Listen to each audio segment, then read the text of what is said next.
Or are we going live on radio as well? No, nope. Just thought I'd play that. Just confuse everyone. Mission accomplished. Fucking, do you know what? Right, I've got to figure this out because it's annoying me. Annoying me.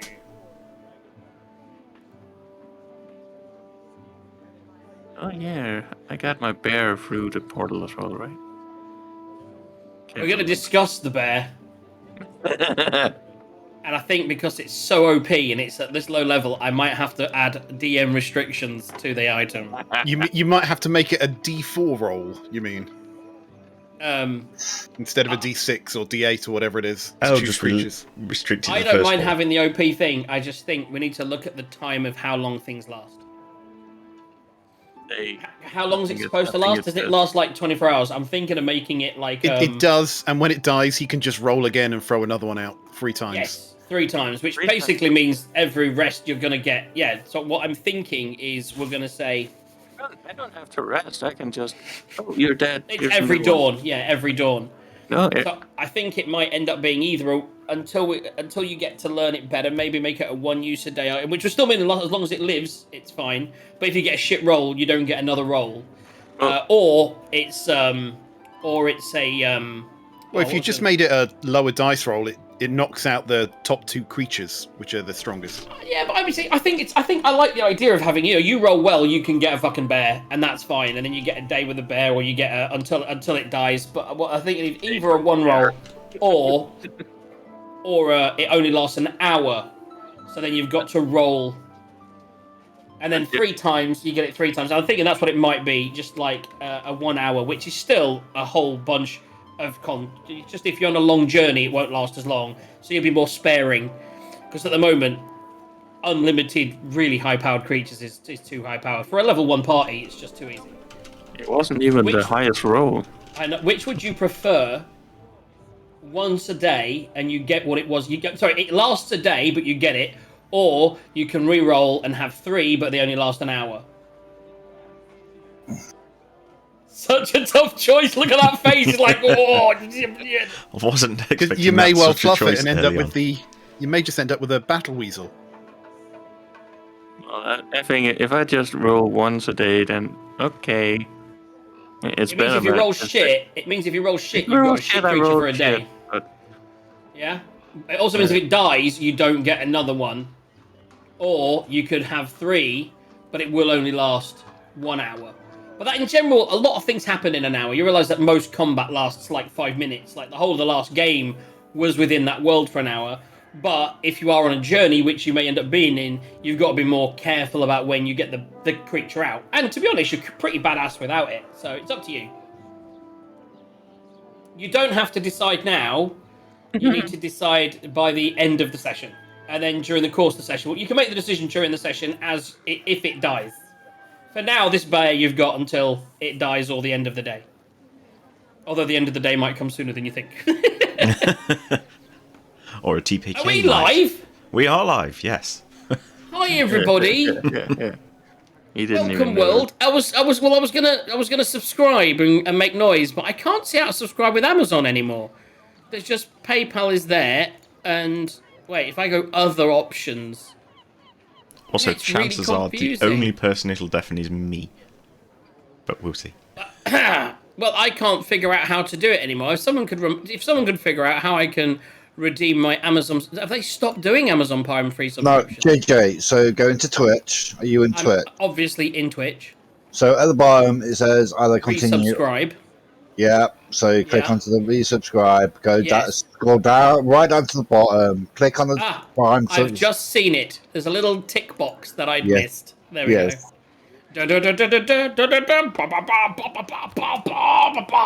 It's coming any second, guys. Here we go. My 29th anniversary. 29 months. Should come up any second now. Hopefully. Any second now. I've definitely got the alerts overlay turned on. There we go. There we go. Now, which slide is that on? Yes, it's only deafening me. Excellent. Okay.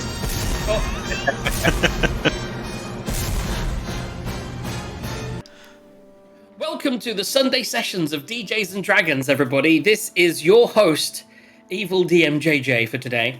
By the way, I can't remember. I think it was James, aka JD, but I think you might be. I can't remember if you. I think it was just James. That I'm now wearing my Evil Dungeon Master T-shirt, which I was given on a campaign many years ago with a certain Tithe Crichton, aka Arlo the Verbose. Welcome, everybody. How have you got me to the top? You've done some really clever jiggery pokery there, haven't you, Ash?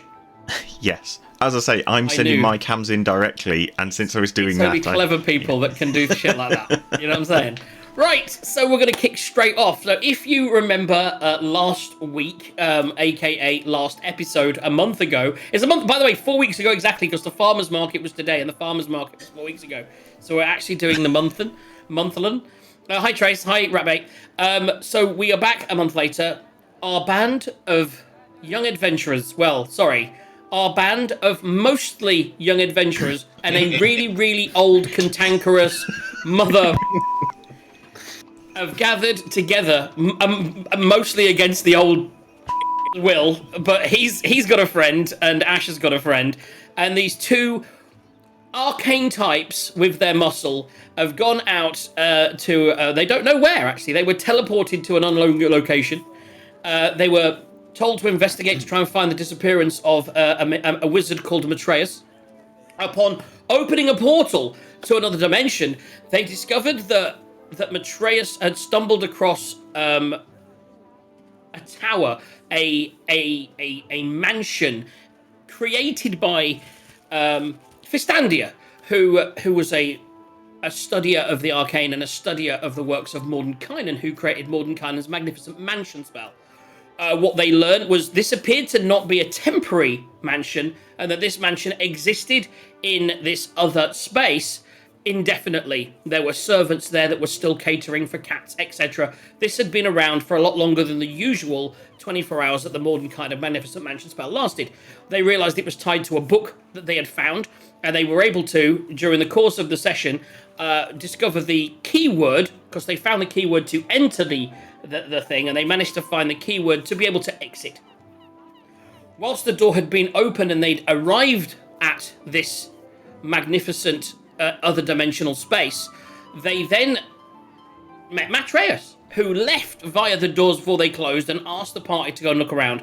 They'd heard Matreus scream, but it was only upon their exit from this other dimensional space that they realized that Matreus had been attacked by something and that he was currently dead on the floor.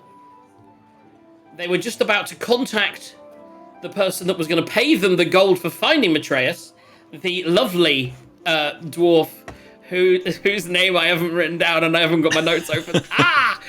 The lovely dwarf called switching to last week's notes. Oh wait, isn't she in this week's notes as well? I didn't put her name. What is her name, everyone? Did you take good notes? That's what I was looking at. Fessel Crocus?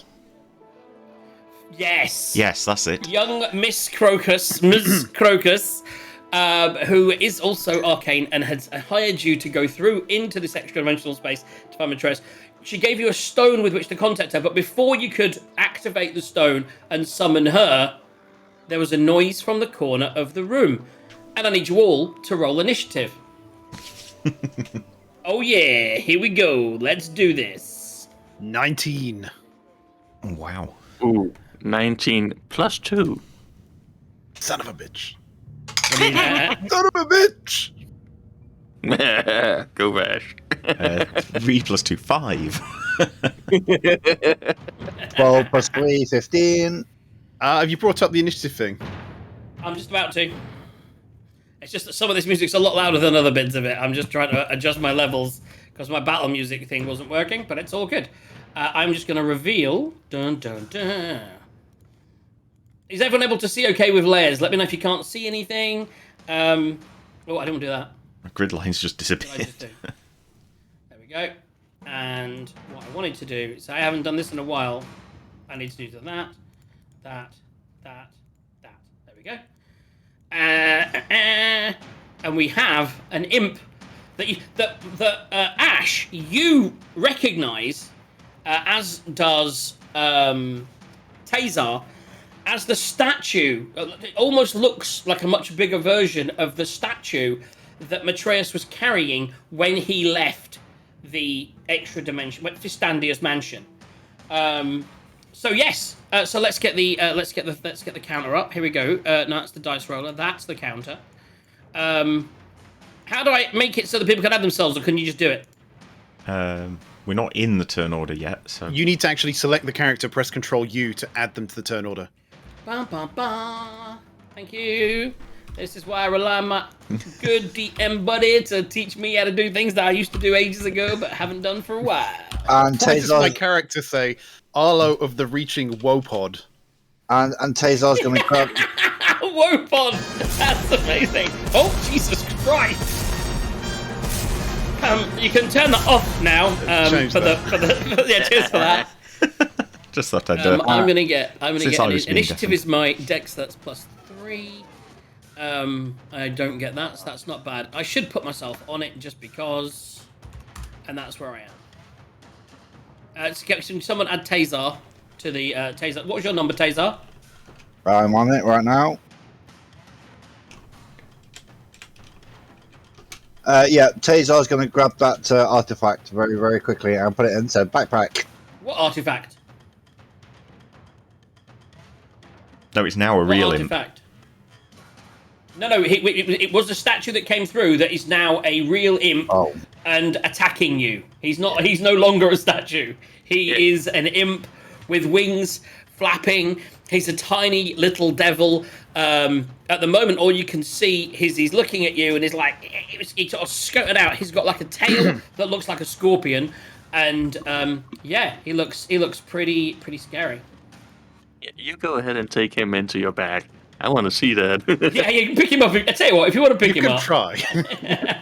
let me. I'm not broadcasting, so I need to show this to everyone. So that is the picture of the imp.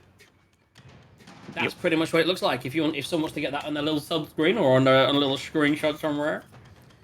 There you go, and you can see it on the screen. There you go, guys. Looks like that. Okay. So, in turn order, we're straight up with the big man. Oh, anything that came across from the other place, we'll talk about it later, but you shouldn't. Most of the things that you got will have disappeared. But what didn't disappear was the battle bear. He was able. Actually, would he? On your bag, and actually, this is what I don't know. On your bag, what does it say about him being alive? Does Gaz know as well from having this before?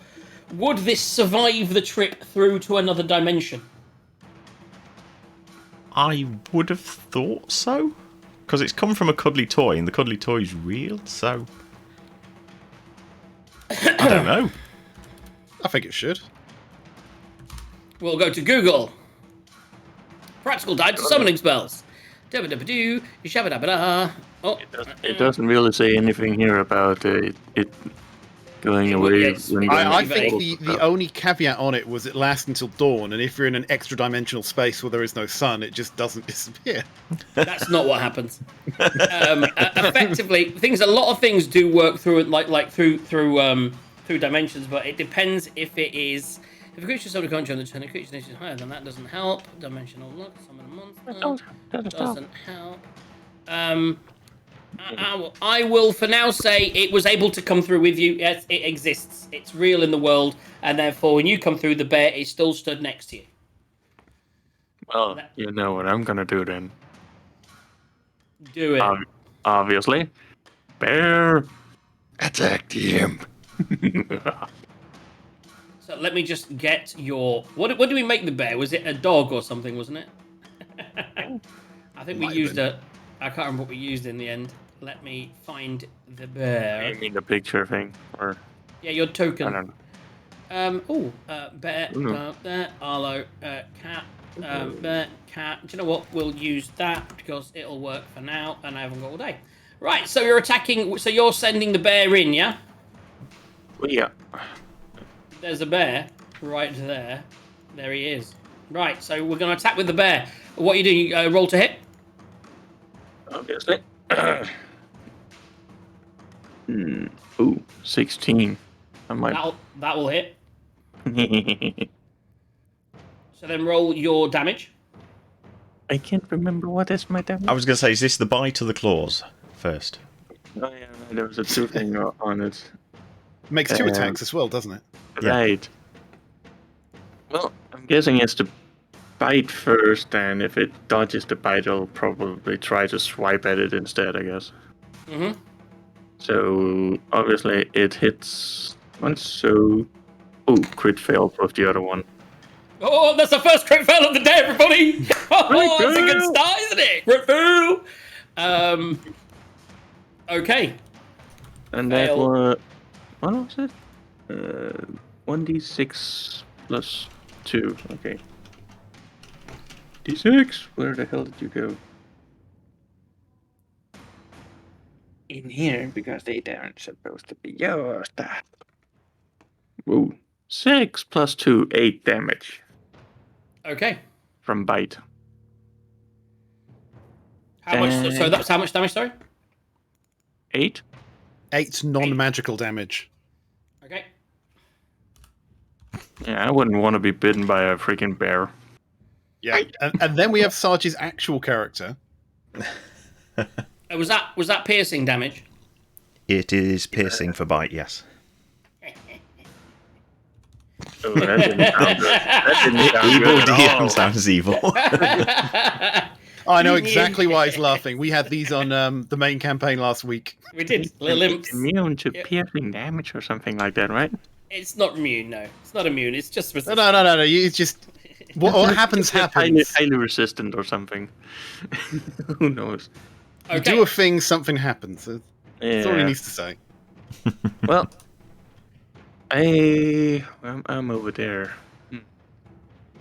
I guess I shall move closer to it and take a swing at it with my I missed that. great big axe thing. I'll let that go. But what I will say is the thing is actually before its turn, it would still be invisible. We're gonna let the bear attack go because it attacks only, but you will need to roll with disadvantage. If it was invisible, we wouldn't see it in the first place. Yeah, I would say it was going to. Yeah, it went visible to attack. Yeah, it went visible to attack you. So I will say it's behind you, but yeah, for now it's not invisible. It is visible. So yeah, go crack on, hit it. Oh. Have you rolled to attack yet? Yeah. So that's an 11 plus 6. Plus 5. That hits. Ooh, so then 5 points. And how are you attacking? What are you attacking it with? Yeah, great axe. So that would be slashing damage. Okie dokie. Yeah. 1d12 plus 3. That's one of these dice. Ooh. 8 plus 3, 11.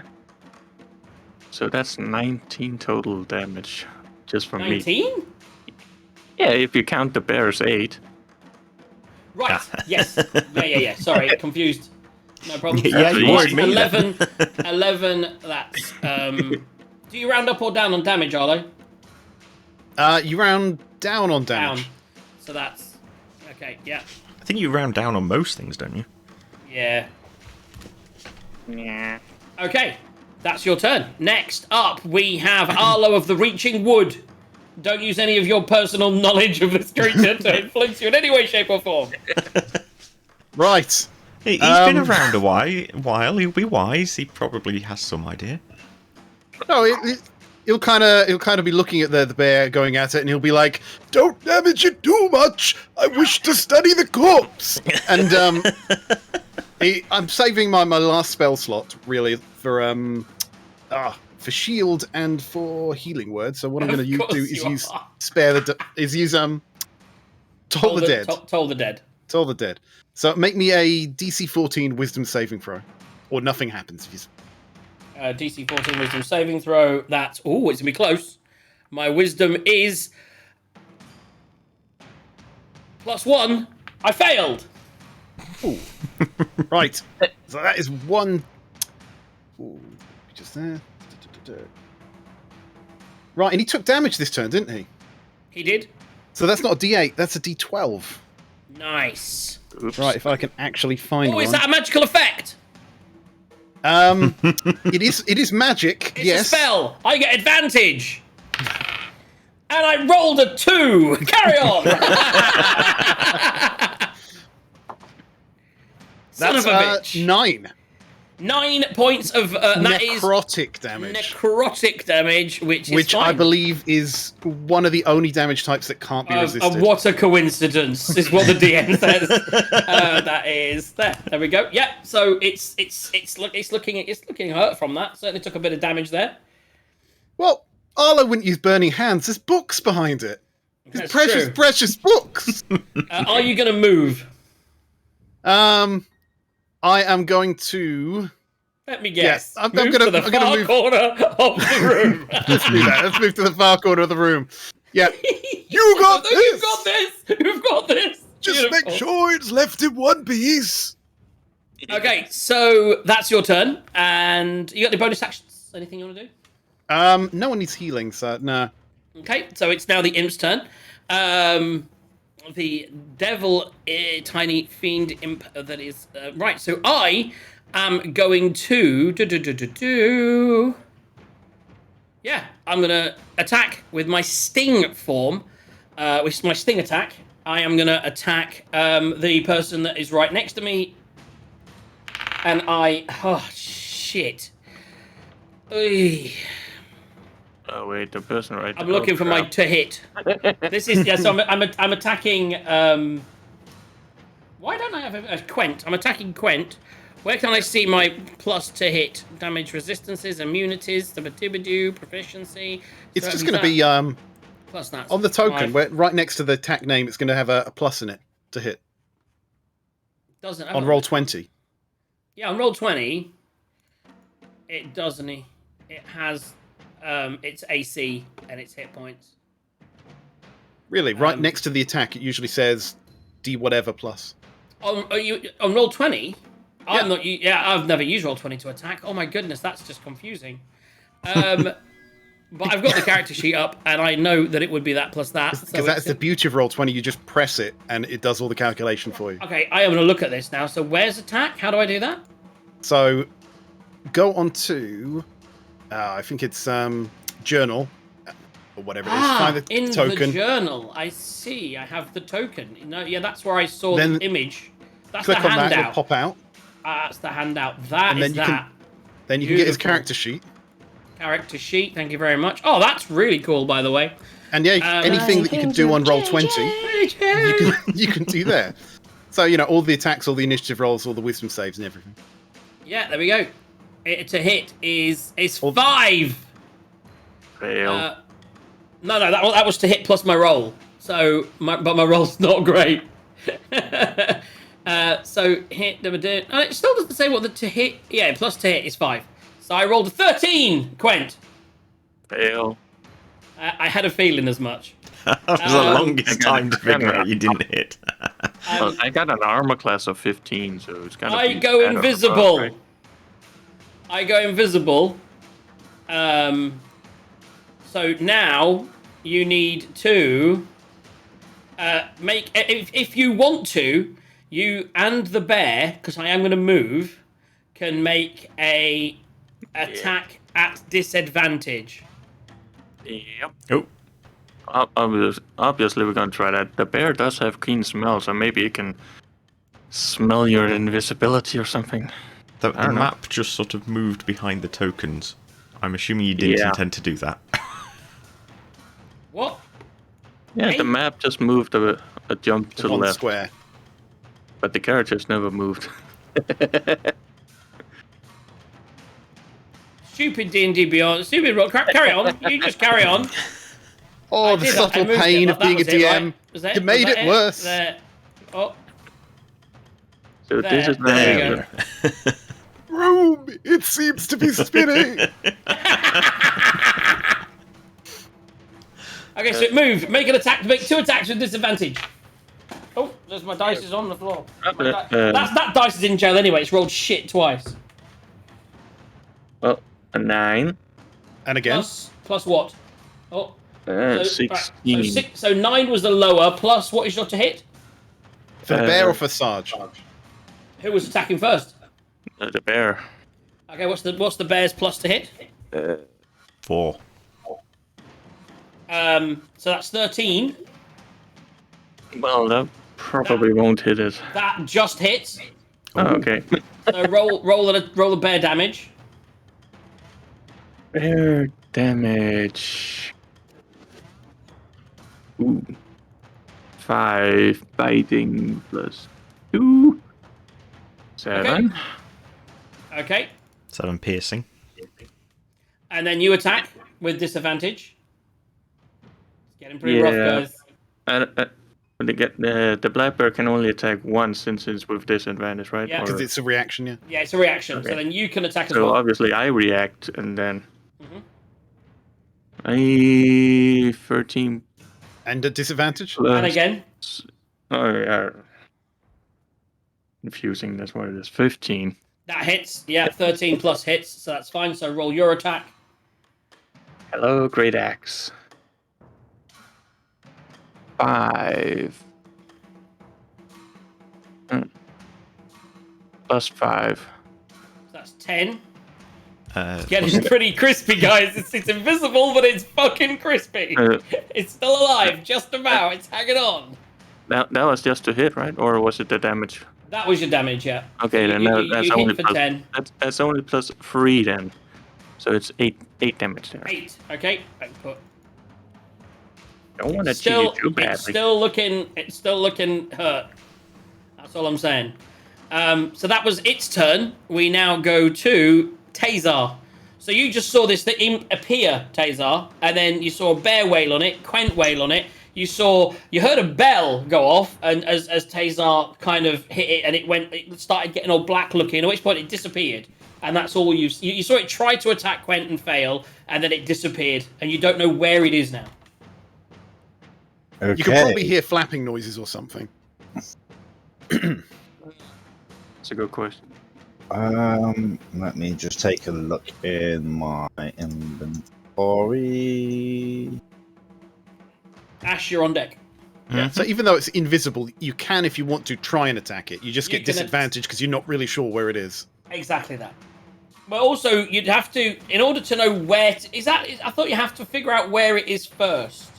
You can't. Yeah, you have to have some idea. It could be anywhere. Yes. Yeah. I mean, I could attack it because he was right next to me, so it's a react. You can attack at disadvantage next to you. If you don't know where it is, you have to perceive it first to have an idea where it is. Then you can attack it if it doesn't move. Except, of course, the perception is your action. Perception is your action. Yeah. So you could shout out to someone, maybe. That's what makes them quite tricky. Since it's flying, it could basically be hovering above the table or somewhere else. Anywhere at the moment. So you would need, if you want to attack it or do anything, you need to roll perception. Let me actually do that. Yeah. What is your passive perception, Tazar? That's a tough question. Good luck with that one. 13. 13? No, 10. That's a good So you've got no idea where it is. No, 12. You still don't know where it is. What is your passive perception, Ash? 13. Okay. If I can't see it, I can't try and do anything. You really need to make a perception check. No, you just need to be imaginative. We once had a guy who was like, Or be imaginative. We once had a guy. He was in a big spell of darkness, and he had no idea where the bad guy was. So he said, "I'm going to spin around, and then I'm going to run straight forward and whack whatever with my sword." And would you know, he rolled really well. You can choose to attack from what you can attack from where you are. You could choose to move and attack. You could choose a square you want to attack into, or you can actually try and figure out where it is to maybe tell someone else, and you could do a perception check. That's pretty much your main options. I will do a perception check right now and to find out where it is, and then I will go from there. Okie dokie. Rolling dice. Yep, just. I'm going to the Twitch feed to see what's going on. 18. Ooh. That's a good one. So you gather, you now know that the thing is definitely In this room. It's in a square adjacent to you. You can sense that it is next to you, so you know it's in one of the squares adjacent to you. Is what you get with that roll. Okay, I am going to take a shot at each direction with my gun. That's an action, not a bonus action. I'm trying to. Minute. It was a. What bonus actions do you have? 2 weapon fighting or second wind. Really is what I have. Are you carrying with your gun in? Is the gun counted as a light weapon, Arlo? It is. What do you have as your offhand weapon? I have a. Give me a minute. Oh, sorry, it's a different one that's a light one. No, it's not light. It's not like the pepper box, no? No. Yeah, so you can't do with two-handed fighting. That's what I was saying to you before. If you had that one-shot gun with the 4 bullets in it, I can't remember what it's called, then you could have an offhand weapon and you could do a bonus attack with your offhand weapon. With it being a heavy or a normal weapon, you are unable to attack second, so you cannot do anything with the bonus action. I will, because I've said in my campaign, I will allow people to advise people. You can speak as a bonus action, so you could tell people that you know it's around you somewhere. Yep. So, I mean, I do have a rapier, so I could put the gun around. No, but your gun is what you're using in your main hand at the moment. Yep.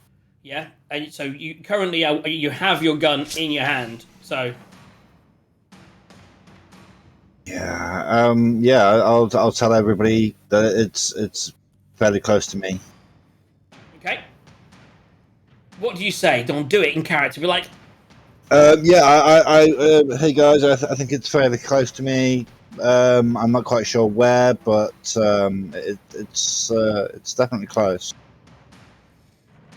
thought I was going to do an accent there for a second. No, I don't. It's fairly close to me, everybody. I can sense it. It is in the air around me. Right, carry on. So that takes us to Ash. This is why we need B here. She could detect good and evil. Yes. Yes. Yeah.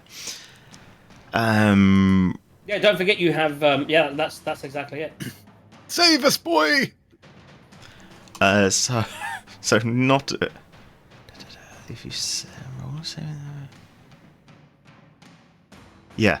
So yeah, I've got no better idea. I mean, I could perceive again, but no, I'm just going to take it. This is why you need area of effect spells. Believe it or not, with your passive. Because the DC was my stealth roll was 13. Even at advantage, I rolled a 13 for stealth. You would also know. You would know that it is in. Although he said it anywhere. With that, I would say you could narrow it down to the 2 squares one of the 2 squares to the right of Tazar. Not to metagame, but he has a spell that never misses. You do.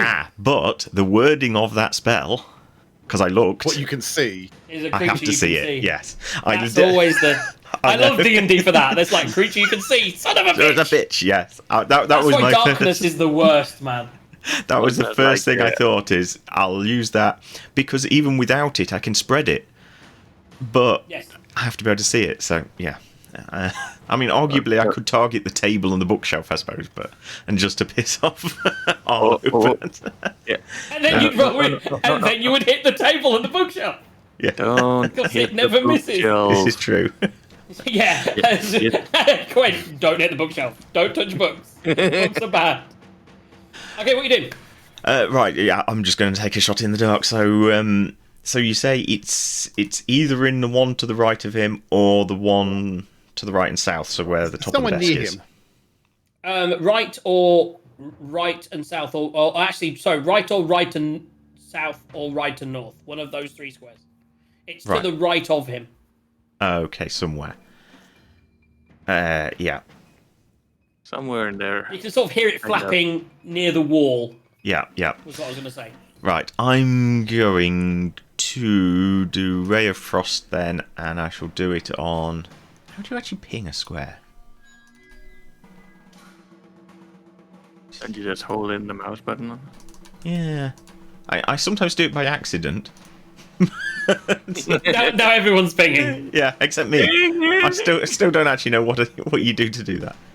Anyway. I can't do it either. Yeah. You just hold your mouse button down on a square. Yeah, like that. Look, you hold it down. Don't release. Oh, okay. Well, I'm drawing a circle anyway. So. So you're attacking there, yeah, with Ray of Frost. Yes, that square with Ray of Frost. Make an attack roll with disadvantage. With disadvantage, right. Okie dokes. So the lower one is 5 plus 5, 10. I'm guessing that does not hit. And I don't think I've got anything sensible I can bonus action. So yeah, we don't know whether it wasn't there or it misses or both. Gwen, you're up. On to Gwent. You all ready? Oh, Bear, you got that nice nose of yours. What is your passive perception, Quent? Perception +1 SS. Yeah, it's passive perception. You want on the left-hand side of your thing, just under the saving throws, you've got sensors. The top of those is passive perception.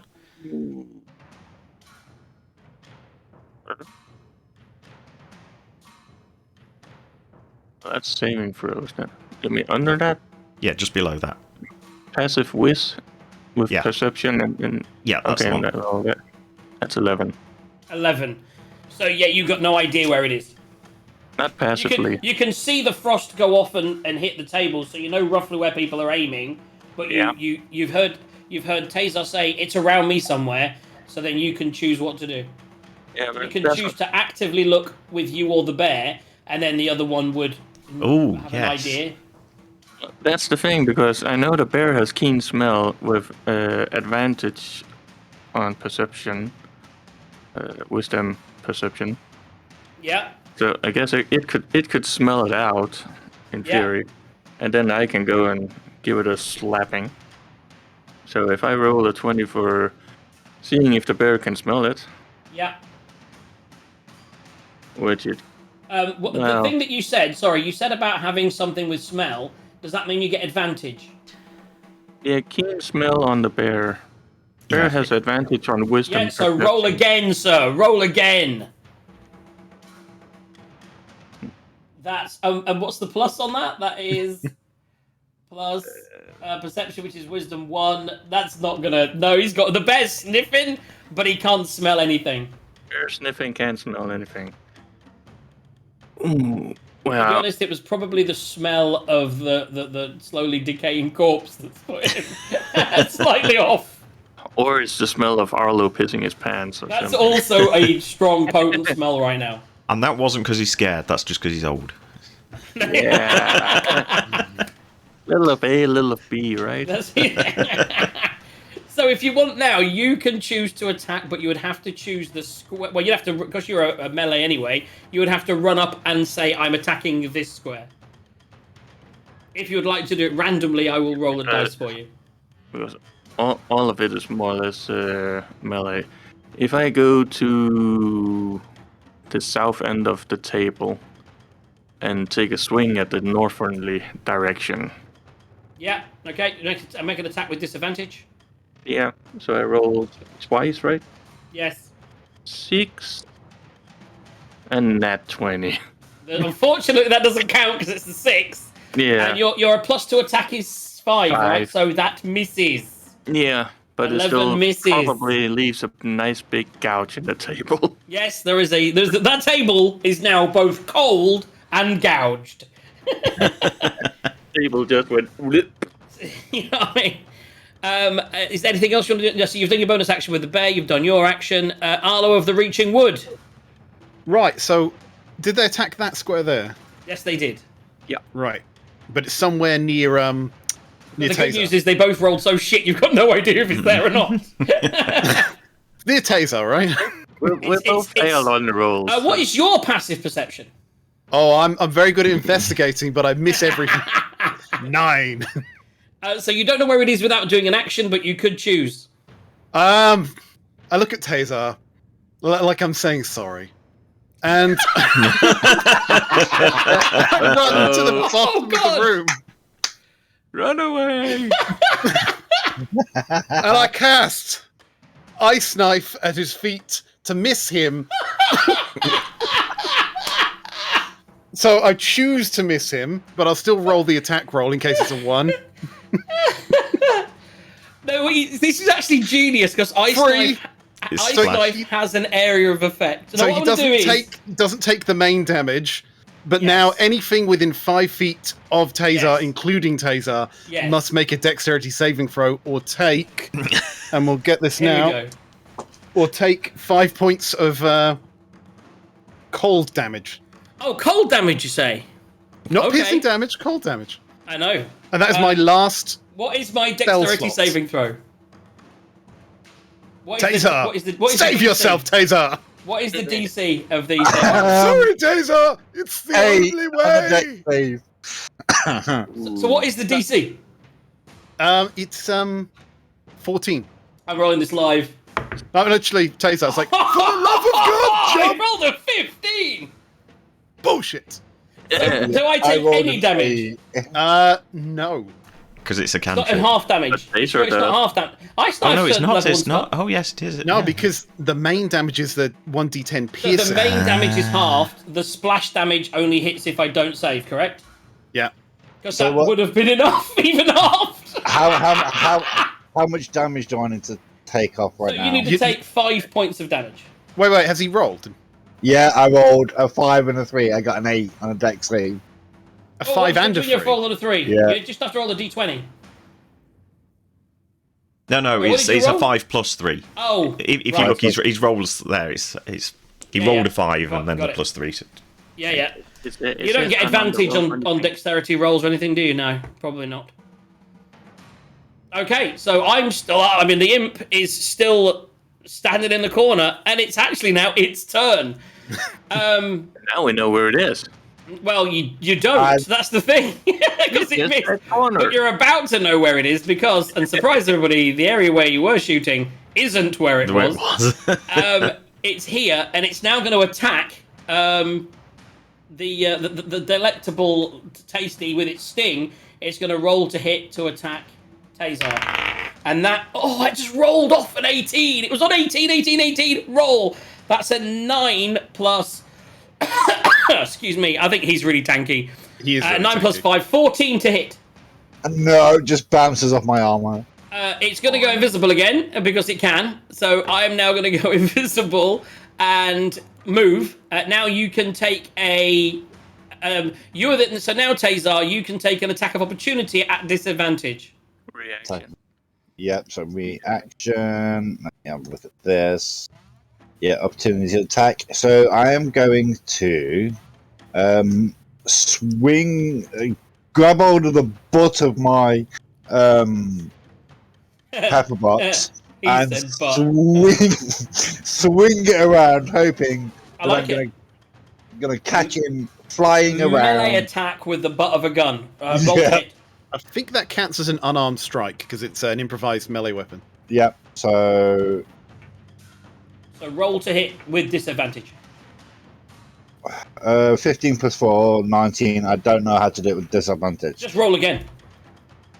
And we take the lowest. 7. You miss, whiff. You think you're going to hit it, and you go to clock it, and it's gone. It's already disappeared. It's no longer in that corner. That imp just had flashbacks of life just went straight in front of his nose. And what I'm going to do before my turn ends is I do have something that I can do to help me heal up. Give me 1 minute while I find where it is. Yes, you can do that. That'll be your second wind. It's in your bonus actions. Bear in mind, that was only reaction. On your turn. I was going to say, which it is now. That's not your turn. That was a reaction. But it is now your turn. So you can choose to do it. You have an action and a bonus action and a movement. Ooh. So you can try and attack again, or something. But you now have no idea where it is. Let me re-stealth. 1 second. Oh. Okay. What was your passive perception? Passive perception is 12. With a 12, you know it came past you and went south. Okay, so what I'm going to do is I'm going to try and hit.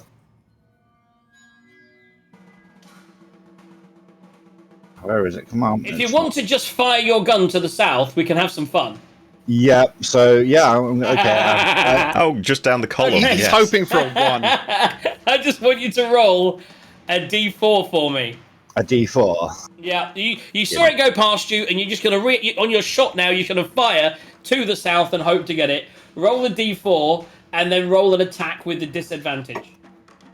Roll a D4 And first. this might kill Arlo, it might kill Ash, it might kill... Who knows? That's a 4 on the D4. Okay, That you'd hope and is now good. roll to hit. Now roll to hit whoever you're going to hit with disadvantage. So I will show you where if I can get it to ping. So I'm going to go straight. It doesn't matter. No, the roll was to the south. You Yep. don't have to aim this. You've chosen your 4. You're now rolling with disadvantage. So pepper box. That's a 13 plus 5, 18. And that's the roll again. Please roll low. That's a 16 I'd plus roll low. 5. Okay. 21. As it pings past you, you feel it whiz. So you pull out the gun and without thinking, you shoot. Now what you realise is you're aiming square at Arlo, your good friend. Fucker. Right? And as you shoot, Arlo, as you look up and see him pull the trigger, this imp in front of you explodes, covering you in imp goo. How much damage would you have done there, Taser? Give me a minute. Let's find out. I knew I didn't have to worry about the damage, because even That's if he rolls... 7 points of damage. Yeah, I mean, how much damage would he have done to me? it would have been 7 points of damage. The funny thing is, it was like a 1 to 4. If he'd have missed, it would have hit. If he'd have aimed at someone and missed, it would have hit the imp. And if he'd have aimed at the imp and missed, it would have hit you. But ultimately, he actually rolled the 4, which was the imp, and then hit it. Well, that's good. 8 hit points. 8. You had 8. 8. I'm on 1, so Wow! I've definitely got to do that second wind right now. Right, so you're going to second win. So roll your second win dice. Does anybody else have any? It's not a dice. It's once per shot. Yeah. It's a 1d10, isn't it? Or is it just 10 points? Oh yeah, 1d10. Yeah. So roll 1d10 Plus plus 1. It's a minimum of 2. Is anybody else going to do any healing up? For the 1d10. moment. Roll that. That's a 9. Thank you very much. Right. So put the 9. So you're back to full. Put yourself back up to full. And right. So that's there. So after that, and by the way, the imp that covers you in its goo, and if I remember rightly, disappears, I think.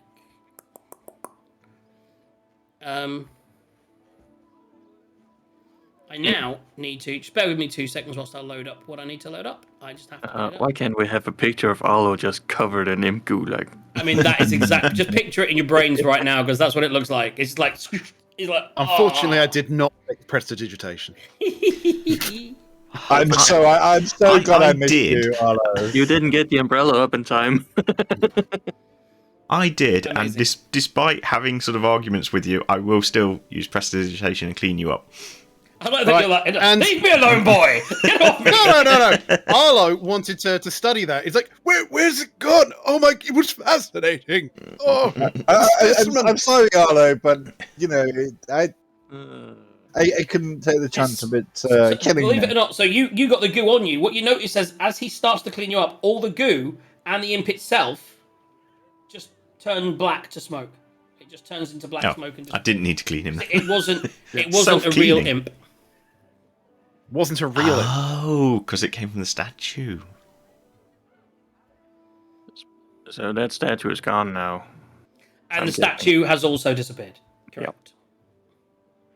Well, So as you never- look amongst the stuff, now in your, I don't know if you added anything into your inventory in the last session, I did. But what did you add into your inventory from Fistandia's mansion? So while we were in the armory room, I grabbed the spare 2 small daggers that were laying around and placed them into the backpack. And you also got 20 gold's worth of silverware. Yeah, and I also got the 20 gold's worth of silverware. So you can take the 20 gold's worth of silverware and take that out, because that vanishes to smoke. You know, I'm really, really happy. The weapons were real weapons that were taken in there for training purposes. They still exist. So the silverware is no longer. However, the actual any books that are in there are real, and any weapons. So the books and the weapons are real. Anything else that you took from there, unfortunately, disappears into smoke. So Arlo the got a alchemical vial of poison? The vial of poison is fine. Yeah. Right, the alchemical materials and the letter opener. Because that's both gold. So the letter opener existed. It was the thing that was taken in there. That's not actually on this list here, but it did say on the page that it was a real item. And the alchemical stuff, again, that whole room was a real alchemical lab made with real alchemical materials. Otherwise, they wouldn't be able to make stuff. So yeah, all that. It was anything that was anything of value for show. So any of the silver, any of the actual fake books and stuff, but everything else is real, fake. Yeah. So the alchemical's fine. That's fine. It's just the stolen silver that disappears. Fortunately. So Tazar, you've got to take off 20 gold pieces. Yep, I'm on that right now. Okay. Right. So at this point, Ash, you have what are you doing? So I'm I think I'm just going to look around the room, make sure there's nothing else I can either hear or see moving, just in case, and also just to see whether anything else other than the dead guy has changed since we went into the mansion. So just generally. Right, was my perception +3? 12. Everything looks as it was, other than a dead body on the floor. Yeah. Okay. Right, yeah, that's me. Okay. Who has the telecom device? I think you'd pulled that out. That's why I mentioned you. Ash has it. You had pulled it out to do the communication when you got attacked. Yes. Okay, so now I've looked around. Right, then I'll go into the stone, and I had to say a name, didn't I? So, Cecil Crocus, come in. I'm going to give him guidance because I don't want them to think we did it. So when you go on, yeah, carry on. We found the wizard. We're in a mansion. He came out. We've come out, and he appears to be dead. Help! And then within seconds, the door. Actually, you hear a click key in the door. She doesn't appear this time. You hear a key in the door, and then the door bursts open. And oh my goodness! Oh dear! And she runs straight over to Matrius and looks at him and does the thing that, like in the movies, they do where they put the finger up to their things, and she's like, "Oh, what is going on here?" Oh, and she immediately pulls out of a little bag. She pulls out 1 copper piece. Places it on one eye, pulls out another copper piece, and then sprinkles some salt on top. And does a little incantation, and then layers the body out. And you see there's almost like a shimmer that goes over the body. If you want to, Arlo, you can make... Actually, you as an arcane caster, you would know that she's just cast Gentle Repose, which will stop the body, give the body longer to be resurrected. So it's not dead. Excellent. Although it is dead, it can still be resurrected, is the point. So, oh dear. Oh, it's gonna cost me a pretty penny to fix this, I tell you. Do any of you know how to undo this that's happened? You know, that spell? No? Anyone? Oh, bring him back. I mean, I didn't offer to pay dead or alive. This was not a bounty, and she taps her purse like this. Well, I suppose old Connor, that wily old dwarf, he'll get a kick out of this, he will.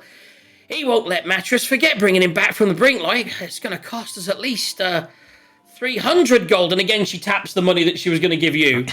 For the spell ingredients alone. Oh, this is a pickle. And then she realizes I've given Ash advantage, so I'm just going to leave him to deal with this. As she looks across you all, and she goes, well, I suppose you did find him for me. We found him, and he was alive when we sent him back. We expected you to be here. We freed him from there alive. He was out alive. Whatever happened to him happened after the fact. So what did happen? We don't know. We were in the dimension. He came back through it. The door kind of closed behind us for a period of time. And yeah, we came back and we found him dead. And then this imp thing attacked us. She kind of goes up to you and looks you in the eye, like to see if you're telling the truth. And she's like, okay. An imp, you say? Where's the imp gone now, then? Poof. It turned into black smoke. Oh, okay. We have a feeling it might have been some kind of golem or construct or something. What happened? Construct? Surely someone of a medical school like you would know that demons and golems and things, they go back to that dimension they came from, the circle of hell or whatnot. Of course, if we killed it, it wouldn't be here. You know this. A golem, would if it came through here, but you say came through, where did it come from? Where did you go? I left here and you were all here. I come back, you're all here with my dead master.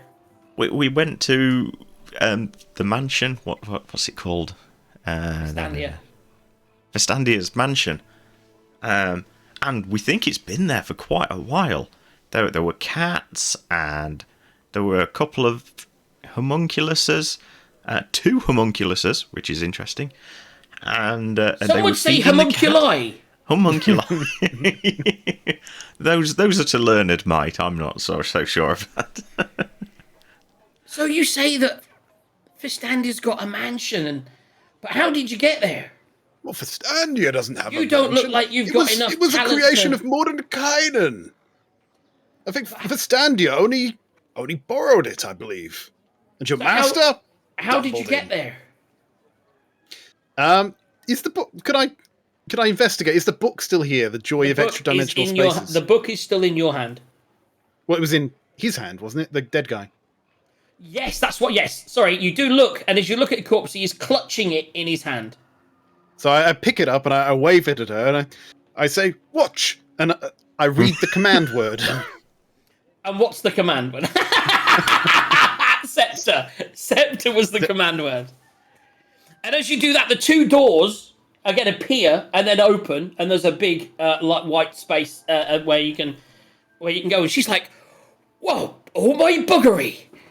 That's intense magic." And you say that this mansion's been there for a while, because Mordenkainen's mansion it's a temporary spell. It's not a permanent spell. Can I have a look at that book? What would I do? Well, I was thinking more. So that reward that we were getting. I tell you, I mean, we've still got the problem that we've got here is we've got no master and we've still got a book. Now, obviously, we need to investigate this mansion, but we need to do that without any more interference from those bloody avowed at the keep. Oh, I don't know what to do. I need to think on this. I tell you what. I agree to give you... Was it 100 gold each? Yep. Yes. Yep. I agreed to give you 400 gold to bring back my master. And he's only... I mean, he's here, but he's not exactly...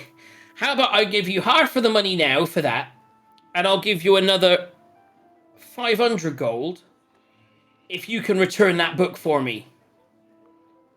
So return it where?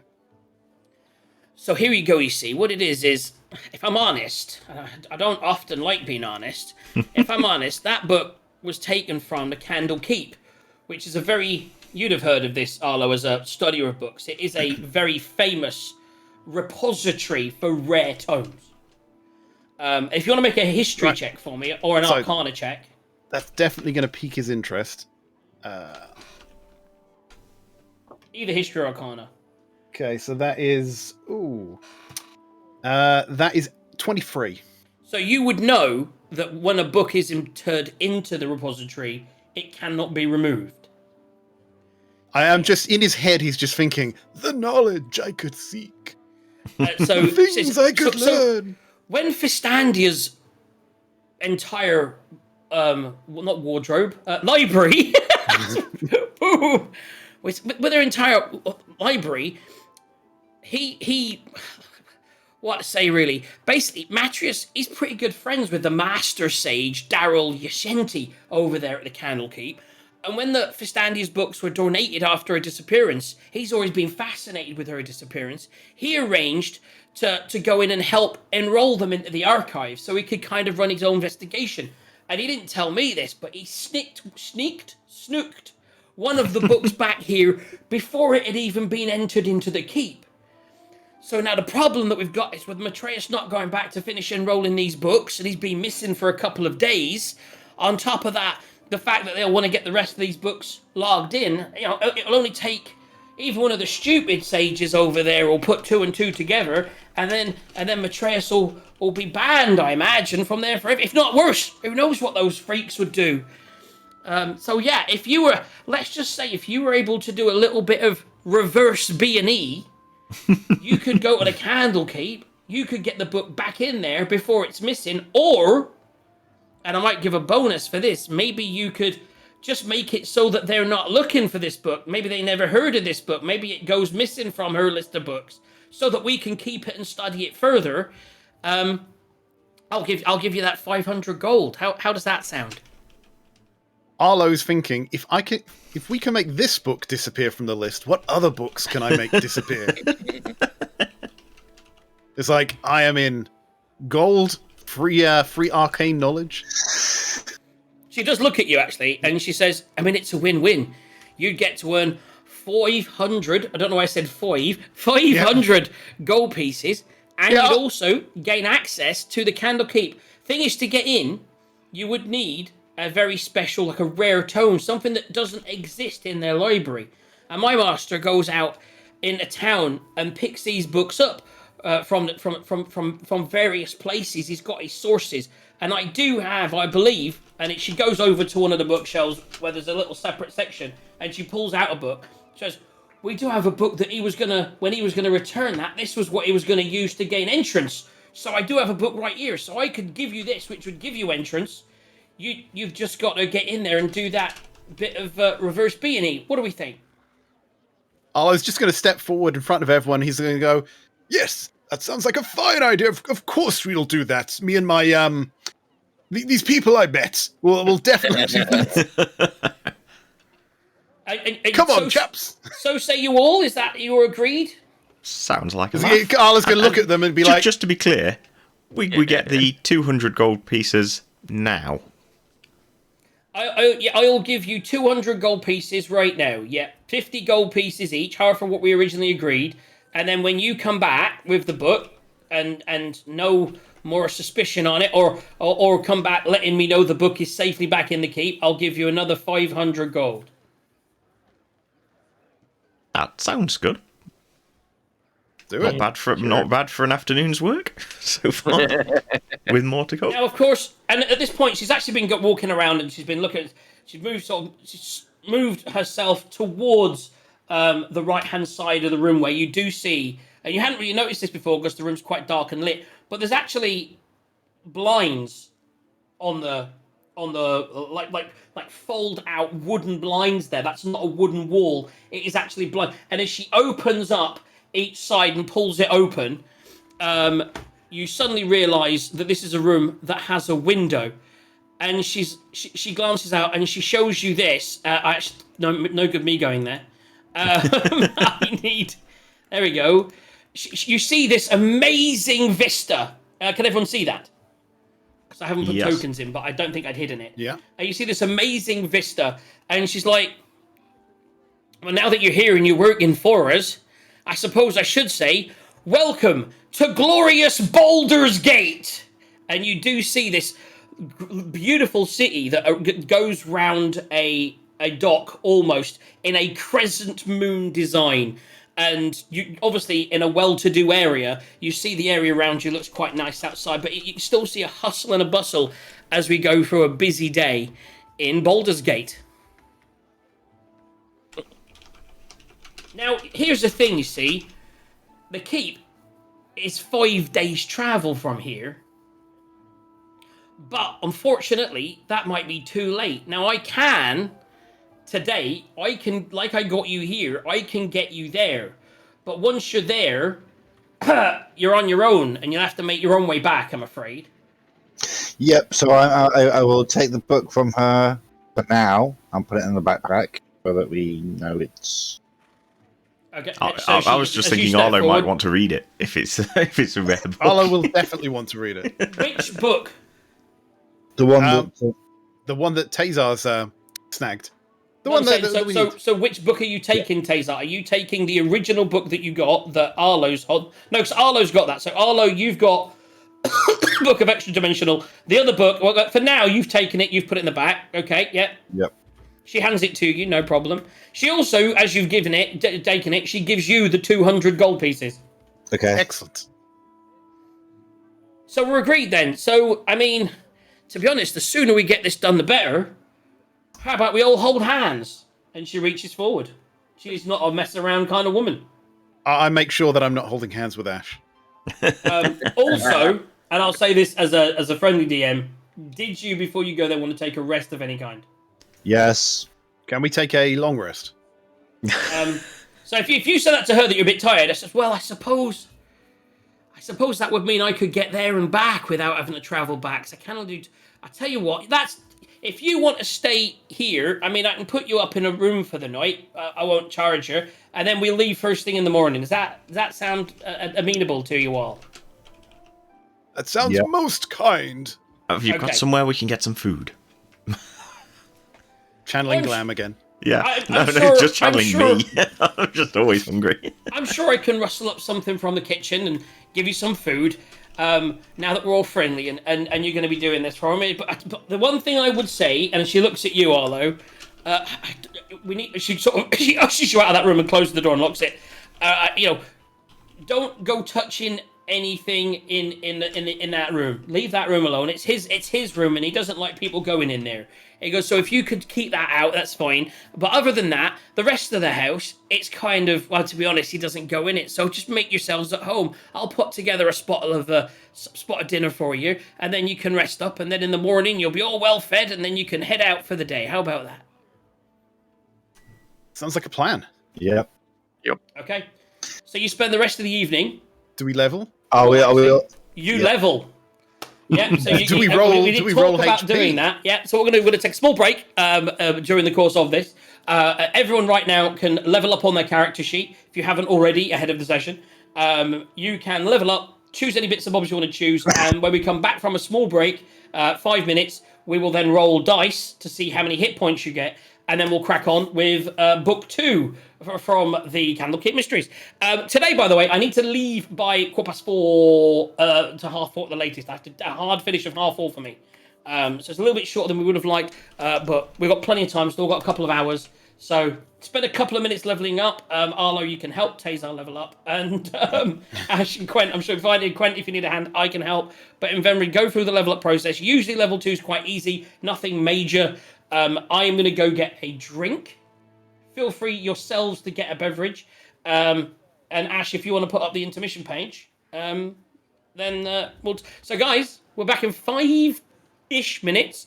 And when we get back, we will do that first roll for that critical fail. Okay. Are you pushing music so there's no voices? Or can they hear us? At the moment they can hear us. I can stop it if you don't want them to hear us. Just if you're leveling up on a talk privately amongst yourselves. Okay, let's... Where's my auto DJ list? We're all in the same room, right? You are now like in a lounge area, yeah. Yep. Chilled out. And Yep. We definitely. I definitely want to whisper. I kind of want to whisper off. If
and we ended up with oh. I shall try and remember to queue up some better music. Yeah. Soundtrack to The Witcher or something, you know what I'm saying? No, I like it. You can play whatever you like, so it's your show. No, I have got some other ones. I just didn't think of queuing them up. Call yourself Q-Gaz Q. Right, let's roll some hit dice. Ooh, that was a good one. Every time, Sarge. 10. So Sarge has 28 hit points. Jesus. That's what my character's got at level 7 in the other campaign. But that's what barbarians do. They don't have armor, but they're damage sponges. I only get to roll a d6. Me too, and I have less constitution than you do. Oh, yes. 2! Mother ducker. 1! I can re-roll ones. You get to re-roll ones. Excellent. No! 2 is the worst thing you can roll. I think you can only re-roll it once, so 5, Yes. that's not bad. Can you re-roll... the Tazar is a D8, right? D10. Tazar, roll a D10. 1d10 coming up. Make it a good one. So Ash, you're on 17. Yep. And you're on 24, Tazar. So do you want to show him how to up his hit points to 24 as natural? Good question. You need to go back to that edit character thing. Yep. Very first page, top.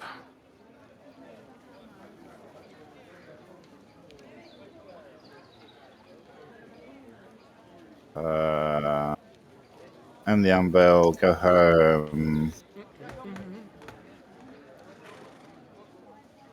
So yeah, just So you want... hit the anvil, hit manage HP, and then type in your HP in the override box. Where's Oh, that's one way. He's showing you it on Twitch right now.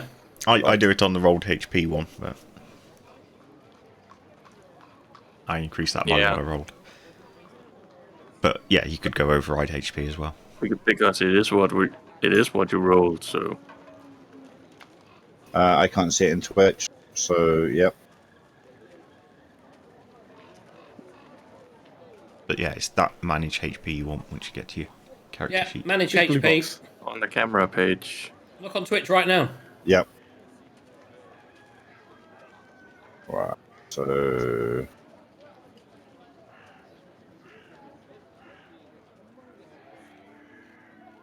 Right, to speed things up for you, Evil DM, I will cast Find Familiar as a ritual spell. Thank you. It's a raven. Oh, yeah, nice. So you now have a raven. alright. Oh, I say bye-bye to my bear because it's not gonna be around in the morning. But you can, if you want, throw something out at the start of the day. But you've got to Yeah. decide Have now you which of the decided- two. But Yeah. it's not the start of the Have day you yet. decided, are you going to go once a day on a roll, or are you going to go every hour? Once a day. Oh, we can always change it. Each level. Okay, so it'll change at every level. So at level 2, you've now got whatever you roll for the entire day. If it dies, it dies. Yeah. Okay. At next level, level 3, we may amend that and go for it more times a day and have like a few casts a day of whatever roll. And as you level up, I might even make them slightly different and better. So we'll allow the bag to adapt to your level to make it slightly fairer at lower levels and then maybe more kick-ass at higher levels. Maybe like 2 rolls on the next level or for a couple of levels and that, and then... Alright, I should have what HP? 24. 24. Okay. Yeah, me and Arlo are So would squishy. you, and Gwent are not so Oh, squishy. I'm a classic wizard. I'm old and I'm frail. What hit points you got? 12. I'll ask you these again when we go into it. I'll put them on your characters on the actual thing. You don't know the pains of being old. You and your youthful bones, you just don't know. Me, when I fall over, I'm liable to break. Alright, 24. So I know. So I've got Arlo at 12. I've got Quent at 28. Yeah. I've got Tazar at 24. And what did you get, Ash? 17. At 17. Right. Yeah. Fun thing before we even start. Yeah, well, yeah, go. So I've taken School of Clairvoyance. Okay. Not clever. Was the one with scrying anyway. Divination, that's it. So I get to roll 2d20s at the beginning of the session, and any time during the day, I can replace someone's roll with whatever I get here. Which is crap. That's good. When someone tries to hit me, they can miss. Alternatively, That if you try to tell someone a lie and steal, then you could theoretically on their insight. on So one of your own players or on me. So is that on your players and me, or is that everybody? everybody. So it basically, I've sat there, I've scryed, I've seen the future, and at some point in the future, I'll be like, I saw this moment in a dream. And Sarge is like, dexterity saving throw. Sarge is going to fluff it. I saw this in a dream. Sarge falling on his ass. I replace his roll with a 5. But presumably, you could. That could go wrong as well. If Well, no, you use it to replace someone's roll. If it's good, I might use it to replace my attack roll. If it's bad, when I use the wisdom saving throw attack I use, well, they can just fail it, can't they? And you've already rolled the next that, guy right? can fail it because I've got 2 low rolls. And you've already rolled that. Yeah. And it is a 5. oh, you no matter already what. rolled it, right? Okay. It just rolled it now, yeah. Right. Yeah, so basically, gotcha. those 2 dice that I've rolled, I can just say later on during the day, that guy can replace whatever roll he's about to do with that. That 5 and that 6. Right, I see. I love it. I love it. I control the streams of fate. Scary. Yep. So now we're back. But by the way, which is a good thing because it is age. He ain't controlling the streams of piss, is he? Right, let's crack on. So the morning happened. You've had anything you want to discuss overnight? Obviously, so Tazar, you obviously pulled aside private from everybody else. You talked about this off the air. You're gonna speak to Arlo, and you're gonna say about stealing some other books whilst you're there. Yep. So basically, I'm gonna say basically, I took the book from the lady for later on, and potentially can we, if we're removing that book, can we potentially remove any others if we come across any down the way? Tazar, I like the way you think there. What? Should we find any books and a way to alter the registry? Well, I think more than a few might find their ways into our backpacks, if you know what I mean. And he just slams them on the back, and they just have a great laugh. Did you want at this point to read any of that book? Arlo would 100% want to read the book that was handed to Tazar. Okay, make a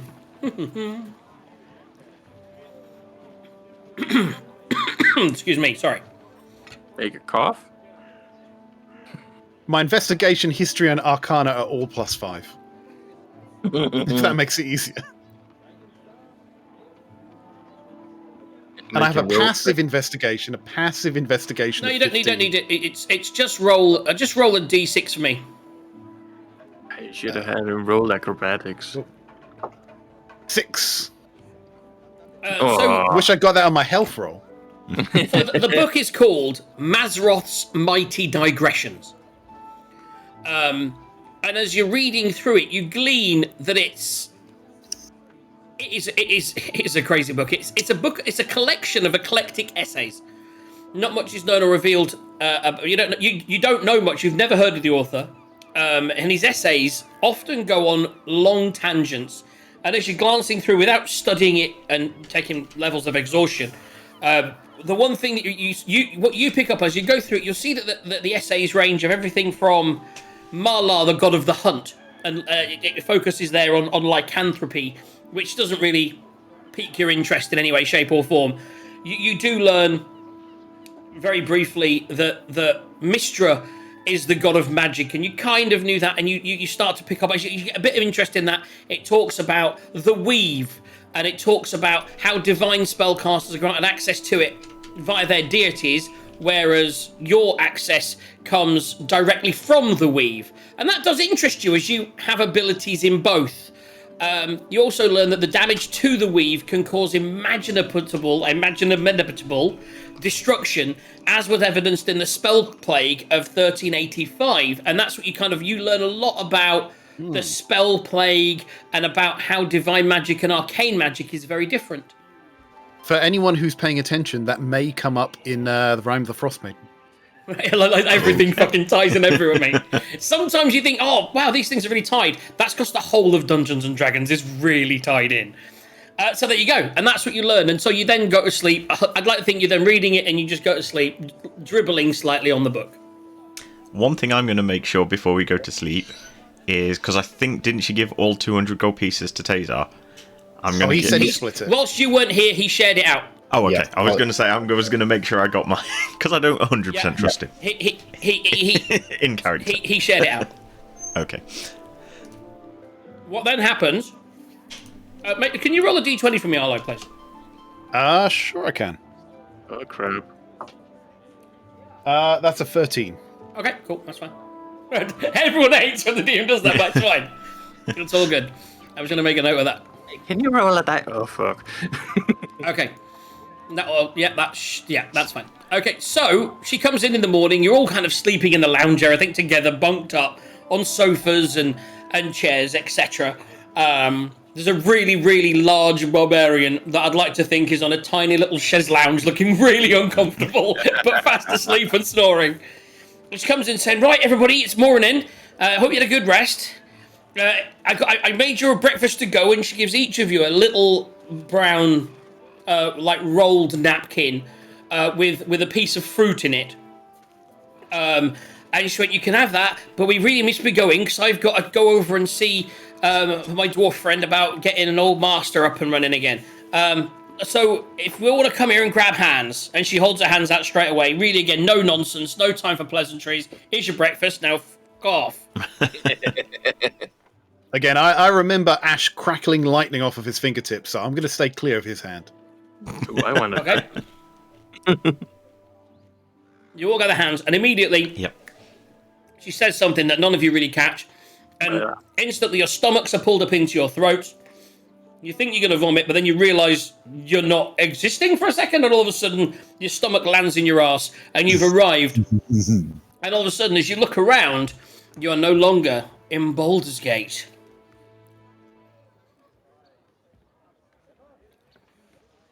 Let me move the location. As there's a fine rain, you now discover that you're actually outside a really zoomed in. Everyone zoom out, especially the person with the camera. Yeah. You're now outside. You're actually to the front. You're by the Way of the Lion, if you want to focus on that area. You are at the front of a gigantic castle of sorts. This is the Candlekeep. It is, as I... Oh, why is that not doing that? There we go. Oh, stupid bloody... So we got that, and then... Oh, wow. It's massive. Like, obviously the whole books are all based around the whole thing. So you've arrived, and what you notice at first is she arrives, she goes, okay, well, hopefully everything will... Oh, and then she's gone again. That's it. She's gone. She's done her business. There's an enormous big keep in front of you. Big towers appearing in the distance. Up front, you can see a giant wall with some smaller towers behind it. In the small wall, a giant wall in front of you, you see a giant set of double gates. 3 times the height of a human, with raw iron, black metal, magically warded. You wouldn't know that. That's for me to read. But yes, it's all very magically warded, and you actually do see a faint glimmer in the air. Both of the doors are emblazoned with a giant sigil of the Candlekeep, which I'll see if I can find in a second. Only one of the gates is currently open, and you'll notice a queue of about 5 or 6 people that are waiting to get in, and at the front, in purple vestments, are 5 what look like official-looking people, these avowed priests that are overseeing the gates, examining books when they come in. You do notice someone run off each time someone goes there, and then about a minute later he comes back, and then that person is either allowed in or denied. You see the first person's let in, the second person walks past you going, "Oh, sure, this book was going to get me in. I will be having words." And slowly but surely, 7 people dwindle into 6, 6 dwindle into 5. Excuse me. And eventually it gets to the front, and in front of you is a very smartly vestmented, I'm trying to think of the word I was looking for, but clothed in very smart robes almost, of a very purple nature. And they look up at you, and they're wearing these little glasses on the front of their nose. And they're like, "Hello." It's like, "Did you want access to the keep today?" I'm going to step forward in front of the group, and I'm going to introduce myself.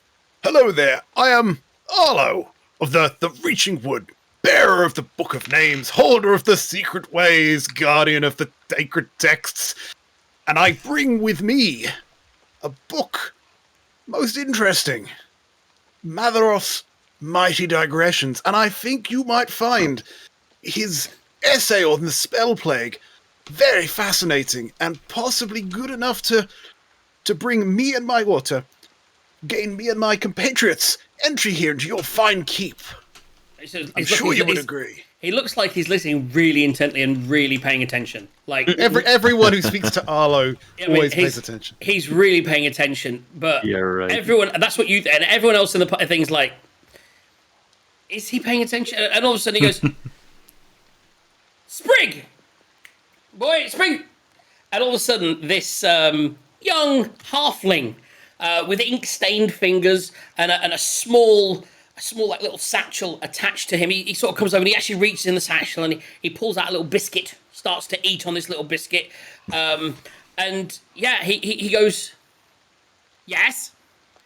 He goes, and he takes the book from you and hands it to him. "Check the book." And he goes, he runs off, and you sort of stood there, and he goes, "Spell plague then. I don't know much about that. Is that an interesting topic?" "Oh, it's a fascinating essay.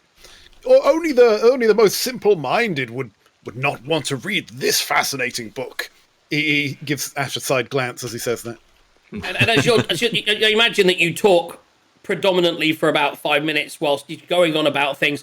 And whilst you're doing it, and he's intently listening. Loves people to ask him about these things. He will waffle on and on while everyone else in the group is just groaning and like, "Can he just shut up?" He's intently listening, and the moment Sprig turns back, he's like, basically as if he hasn't been paying any attention whatsoever, goes, "That's great then, there you go, and you can have your book back. And what you need to do is Sprig is your seeker, and what he will do is he will guide you to the area of your research that you want, or anything that you need. Just speak to Sprig. He's basically your man for the day."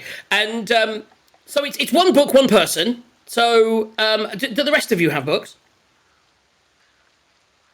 No. Oh, come on, the rest of them don't need books. They're my scribes, my retinue. I mean, every good wizard has one, you know. I mean, just look at you.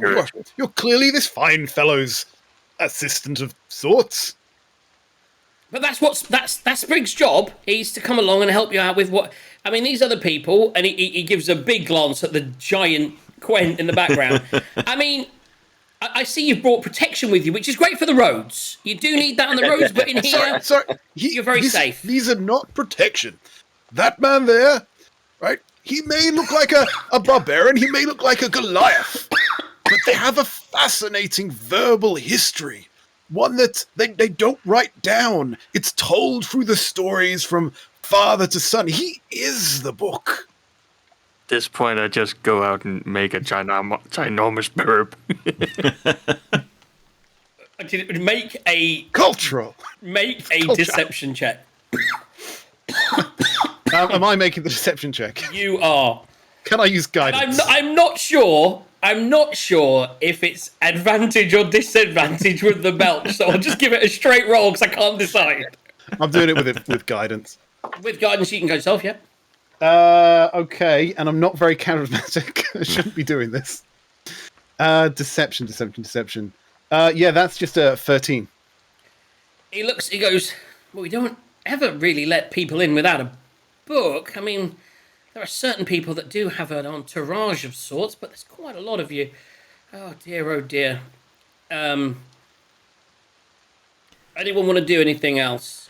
You've still, by the way, Ash, you've still got your radio for what's her face. By the way, she never took that back off of you. Ah, good, right. Yep, I'm gonna whisper in Ollow's ear and say if you can get like whisper so that nobody else can hear. Okay. As soon as you start motioning that, I cast the cantrip message, which lets us whisper to each other up to 120 feet away. No one else can hear us. Yep. So I'm gonna say if you can potentially get me in, I have the backpack. We can hint, nudge, wink. I think we've all got backpacks. I'm trying, Taser. I'm trying. Perhaps you could distract him with a bit of your gallantry. Yeah, I mean, I can show my weapon potentially, and do some gun tricks. I was going to go up to him and go, and I'm an understudy. I also have the magics. I'm his understudy. He's assisting. That's another D20. Oh, 1 second. I just unplugged my headphones as I was trying to take off my hoodie. So I said that's the assist action he used. That's got to be another D20 from him, the guy with charisma. What I'll say is, so what you're basically saying, what just happened is, Quent belched, which didn't really help. Taser then pulled out a gun. and started like twizzling it round and pointing it and doing gun tricks without shooting it. Well, I think that might some would say it's a very threateningly rare pulling out a weapon. gun. At which point Ash went over and said, and I'm the understudy, so I will say, do you know what? With the gun tricks going on behind, so Taser, make a performance check. Oh man! And hope it's not terrible. Right. My familiar, Poe, the raven, he's gonna fly across to Taser, land on his shoulder, and give him guidance because it's a touch spell. Okay. So roll a d4 with that. So let me see the performance. Oh, does he need it? Do I need What it? did he roll? Performance is 20. Oh, nat 20. That's the first nat 20. Wow. Do you know what? Without the need, in fact, what I'd like to think that the Raven is on its way over. Yeah. And as it kind of does it, he kind of does this, does that, and as he goes to like finally finish off the flourish, he actually accidentally loosens a bullet, which just misses the Raven. But you are clever enough to make the Raven blink out at that point, like you can with a familiar. So it kind of looks like he's doing all this, and as he fires in the air, completely by mistake, as it spins on his finger wrongly, then all of a sudden the bird kind of just disappears, and he goes, "Oh, bravo! Oh, bravo! That's wonderful! Absolutely wonderful!" So, Ash, as I said, fantastic scribes, a lot of them. Make the DC's down and make a persuade. You can now make a persuasion check or a deception check, your choice. Wait, that's not my character sheet. This is mine. Persuasion or deception. Oh, they're about the same actually. I mean, I suppose it is deception because I don't think I'm his understudy. But oh yes. Okay. Well, I've already given my guidance away. So 11 plus 5, so 16. Okay. So when you go there, he looks at you and he does see that you're quite young and you look like you look like most of the other people in the queue. And with that and the guy, he goes, "Well, look, as what I will do is, and he kind of goes in the back, and he almost like pulls out these wristbands like you would get at a festival, but a ye old wristband, yeah? So he pulls out ye old wristbands, and he goes, if each of you have these, you can't go into the entire grounds, but you will have access to wherever this man goes. And he gives you, Arlo, a slightly different coloured band. If at any point you veer too far away from from what was your name again, sir? From Arlo? Yes.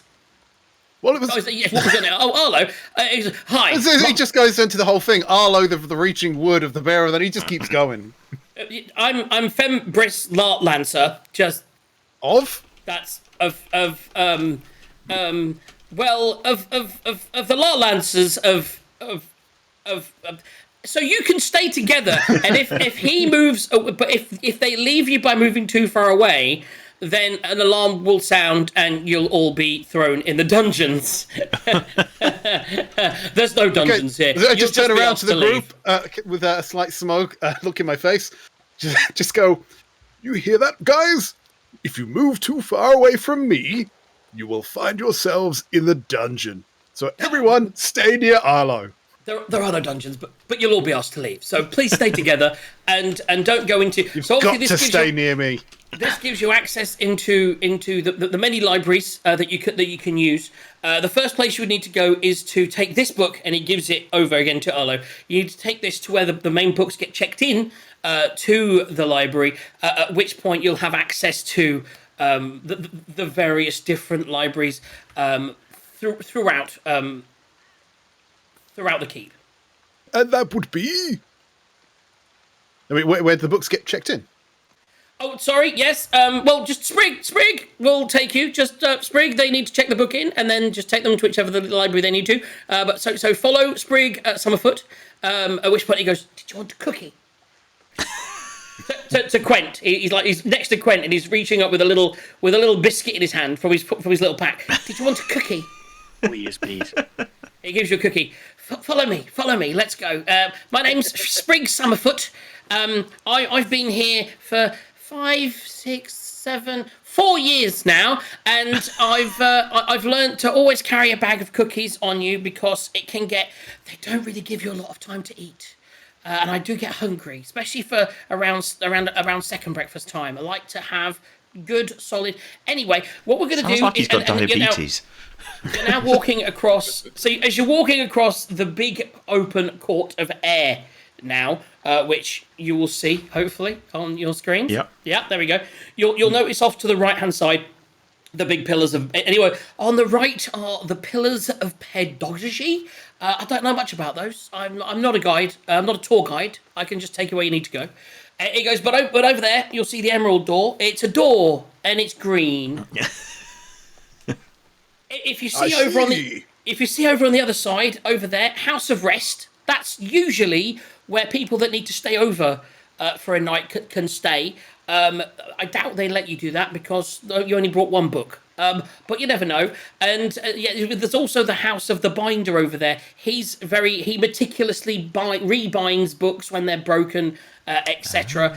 And as you're walking through, he gives a similar terrible guided tour without really any information of any import whatsoever. Some of it, you're actually pretty sure he's just making it up. Because he doesn't know. He's heard of the word, oh yes, that's the Temple of Ogmar. Oh, Ogmar, the patron god of the Great Library. All librarians follow Ogmar. And you're like, I don't actually believe this guy at all.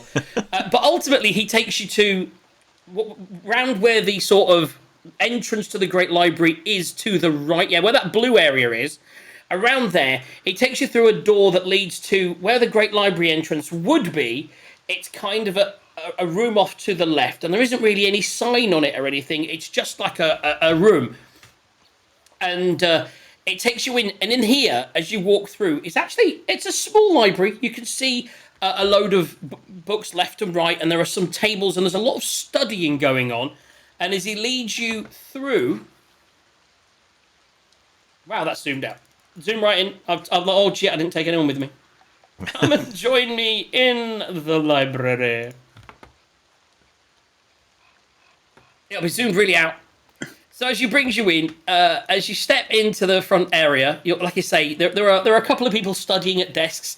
Each of the bookshelves up the middle are actually small bookshelves, but you feel that this is a place where people have gone into the library, got some books, and then brought them here so that they can read through them. This is the studying room. This is the reading room. A lot of people bring their books in here from the library because you can't take any books out. Once a book is checked in, it's in. When you're in, you're in. When you're out, well, you're never out once you're in. And so he leads you through. Arlo's going to ask a question. Yeah. And he's just going to say, "You really?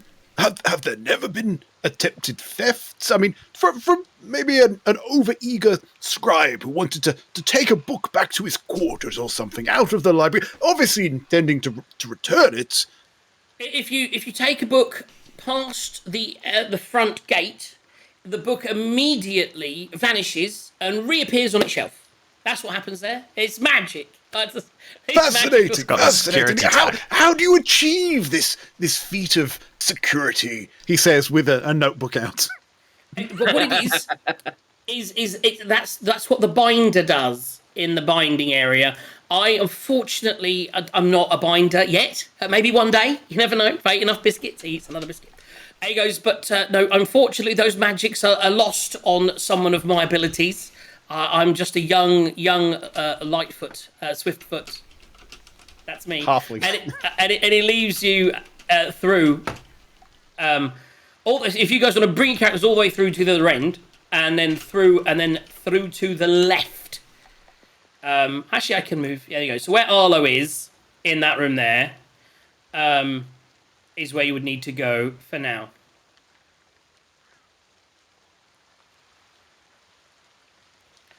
As he leads you through the main room, you see there's a central desk with the blue chairs on it. That's like the central desk area. There's no one there at the moment, but what you do see is off to the left, this big table. Now, lined upon this table are about 20 or 30 books, some of which are a little damp, so you can see that they may have been brought in today. Others of which may have been here for a bit of a while. If you want to make, Arlo would definitely be looking at the books. So if you want to make an at the moment, do you want to start touching the books, or are you just going to look? I look with my eyes before I touch. Look with your eyes. Make a perception check. Perception. So that's 10 plus... 10 minus 1. 9. So 10 plus minus 1. At this point, you are completely unaware of whether these books are from Fistandia's collection or not. You just see a lot of books that are being checked in. So these are in a set of books. What you do realise is these books are... He's told you. And he says, if you want to put your book down here, then we can get you onto your studies. Okay. All right. So, yeah, I put the book down. Okay. Do you do anything else? As I put the book down, I gently leaf through some of the pages of the other ones. Okay. Make an investigation. Make a sleight of hand check. I would do this with guidance if I'm doing it. Sure, I'm trying to be sleight of handy. 15 plus 1 plus 3, 19. And now make an investigation check with disadvantage. With disadvantage, Jesus. Because you're only looking very briefly. Very corner eye. Ooh. Well, he's got a big plus. That's 11. So you're able to garnish from glancing. So if you're looking at you're looking in the wet pile or the dry pile. The dry pile. As you go through, you do spot, just as you're looking, you do spot the name of Fistandia is the one that shines out, and you do see another book in there that has a reference to Mordenkainen. So you do spot that it is possible that some of these dry books are in that collection that have yet been checked in. And again, you do notice that there is no one at the desk checking in, and without even having to make a wisdom or an intelligence check, you suddenly realise Matreus is supposed to be here checking these books, and he's not. Without him being here today, since going missing, it looks like they're getting a bit of a backlog. And unless you want to ask anyone or say anything, I'm going to say, it seems like you have a few books from Fistandia. Oh, sorry, is it Fistandia? Or Modern Kaiden. From Modern Kaiden's collection. Oh, what I would give to sit and read through these all day. It must be a wonderful life. Well, unfortunately, these books here haven't been checked in. Maybe if you come next time. Currently, the person that was checking the books in a few days ago has not come back. That's why we've got a bit of a backlog. We are thinking of getting one of the other Avowed. But to be honest, no one likes this job. I mean, all you got to do is check a book, and then there's like a magical tally. Oh, it's such a boring job. My goodness. So yes, if you want to. You can get one of these books, but they probably won't be checked in until maybe the end of the 10-day. Excuse me. Okay, so having just remembered why we're here, yeah, I'm going to have a look and see whether I can see the sort of list that has the books that are being checked in on. So whilst you're looking, make a perception check.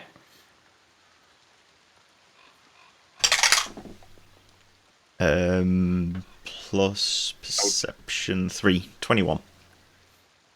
So as you start looking around, you do glance over to the table, and there does appear to be like paperwork that does seem to be like ledgers of so like there's clearly like a book list, and then the books are being checked in against that list.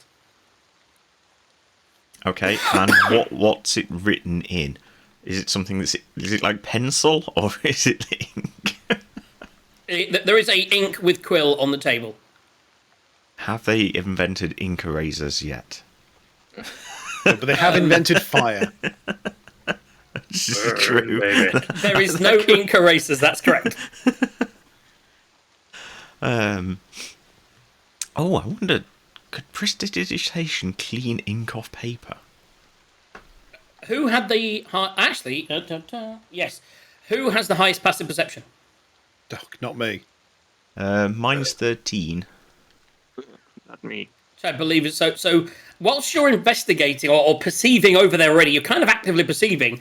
As you glance back to think about the book that you've brought with you, and then how to get the book from Arlo either into this list or what you're thinking of to take it off the list, you can't help but. Did you just hear something say "feed me"? And you look around and there's no one around except you think was it the halfling eating biscuits? But he's not eating biscuits.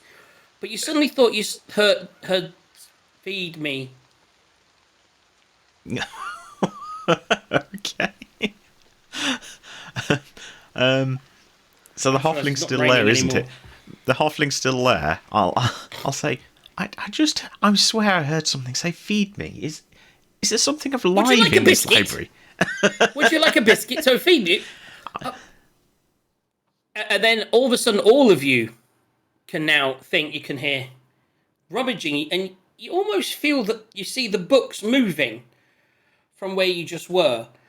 And Arlo, as you're the closest to it, and you've actually put the book down, you realise that Mazros' Mighty Digressions appears, now that it's surrounded by other books, and in this situation, it appears to be transforming.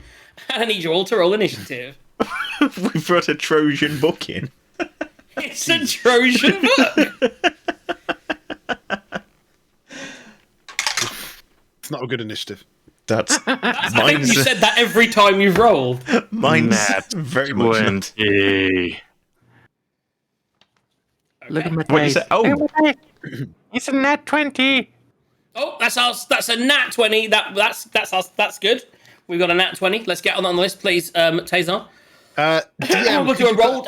Exclamation mark, crit win, please. Let's do this.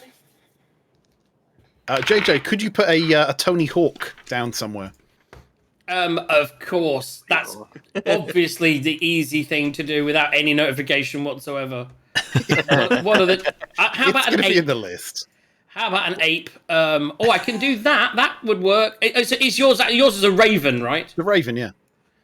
Okay, so I believe I can do better than a Tony Hawk, sir. I, sir, can give you a raven. Maybe, if it'll pace. There we go. Have yourself a raven. And... Right, and go in, change it, give me the ability to move it. I'm already on it, bruv. And where's my initiative order? I said everything right now. What are you? Who are you? Oh, that's right. Update. I knew I should have started the day by saying mage armor. You should have had that. So you're all in there. You should be all in there. I thought of that as well, and then wandered off and got a drink and forgot. Yeah. I love it. It's like, I did think of that, and then completely forgot. So that is there. Dun, dun, dun, dun, dun. Let me move that to your layer. Boom. Shame it's not a rollable token with the cool picture. So that is the book, suddenly. On the table is no longer moving. It is very much no longer moving. And because this is here, I need to go into here to pull my stat block for it up. And because I have to do 5,000 things at once, I have to click on that.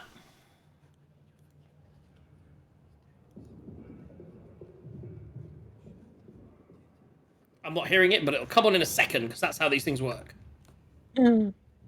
Maybe. That's what she said.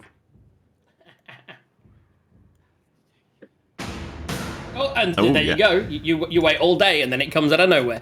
Right. Do. This takes so long sometimes to set this up, but we're good. Bam. Bam, bam. So you now look, and in front of you. So it was a book, and now it kind of looks like two forms. It looks at the moment like it's changing from it into like some blue goo, and then as you all roll initiative, it suddenly forms into what is effectively a small little kind of it's like a big mouthed small beast. It's a mimic. It's not a mimic. Well, you don't know what it is, but it's called a Ginkwatsim. But at the moment, it looks like it has. It's very much evil looking, with a big mouth. It has a big mouth and like a rat-like body. That's the best thing. A rat-like body with a rat-like tail, but like a giant face. Hey. And yeah, the first thing I need to do is let me roll a dice. Maybe fix turn order. One, Quent, I need you to make me a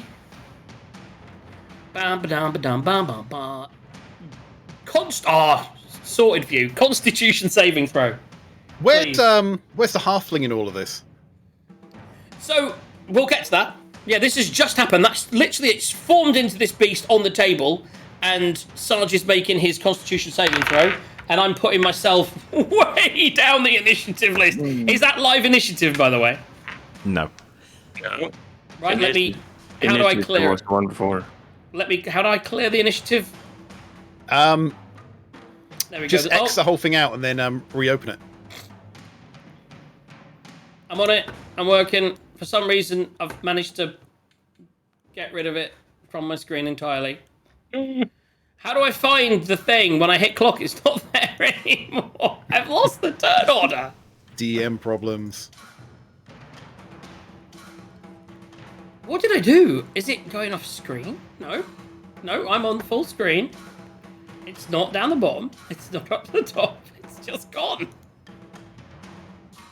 I'm on the token layer. I might have to refresh. It's weird. Okay.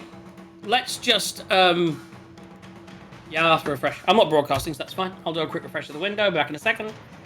So, let's get a record of those ACs, and we'll put them in a second. There we go. It's back now.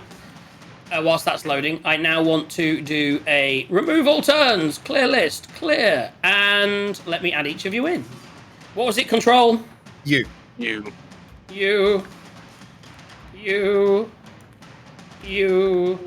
Me? And the Raven goes on your turn, correct? No, it gets its own initiative.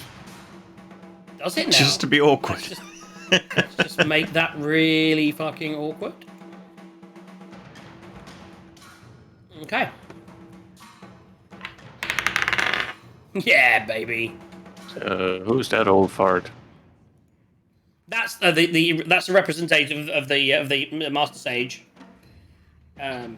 who rolled incredible. I want to think that he's going to just give him a biscuit. Smash him. Dexterity +2. It's just Dex proficiency, isn't it? I need to add. He even got that, so it's just Dex. That's 2. That's disappointing. Although I did better than Ash. It's not hard. Where it is? So we've got that. We've got Quen. We've got Tazar. We've got Gint. Oh, And the Raven. And yeah, there we go. We have a full list of our combatants right here. Let's go. Starting off with the so as that book comes to life and starts to. So the first of all, did you make your Constitution saving throw, Sarge? What did you roll? That's a 9. What is your Constitution saving throw? +5, apparently. So you as it turns 14. From a book to this creature, you suddenly start to feel this drain on your senses, but no, with your ability to rage, your innate barbarian abilities, you shake it off, and there's no effect. At which point, the sage kind of looks over and sees this thing and goes, "Oh my goodness, not again!" And then goes, "You guys, keep this thing occupied, keep it busy. I'm gonna go and get some help," and he runs away. So, apart from the fact there's a big monster, the list is now unguarded. Yes. As are potentially some books that haven't been bound yet, and so could be taken. Well, I know what I'm going to be doing. There's also a big thing that's about to eat us, so maybe. Quent. Yeah. Quent, you're up. Quent would like to throw a item out of a bag. Do it. So what's a D6? 8. D8, Jesus. Go it, do it. He pulls an ape out. An ape? Yeah. Okay. Let me see if I have an ape token. Because this is quite a big campaign. You never know, there might be an ape in it somewhere. There is an ape. Nice. Does that ape have 19 hit points? I imagine it's a standard ape. So I have the actual character thing for it, which is great.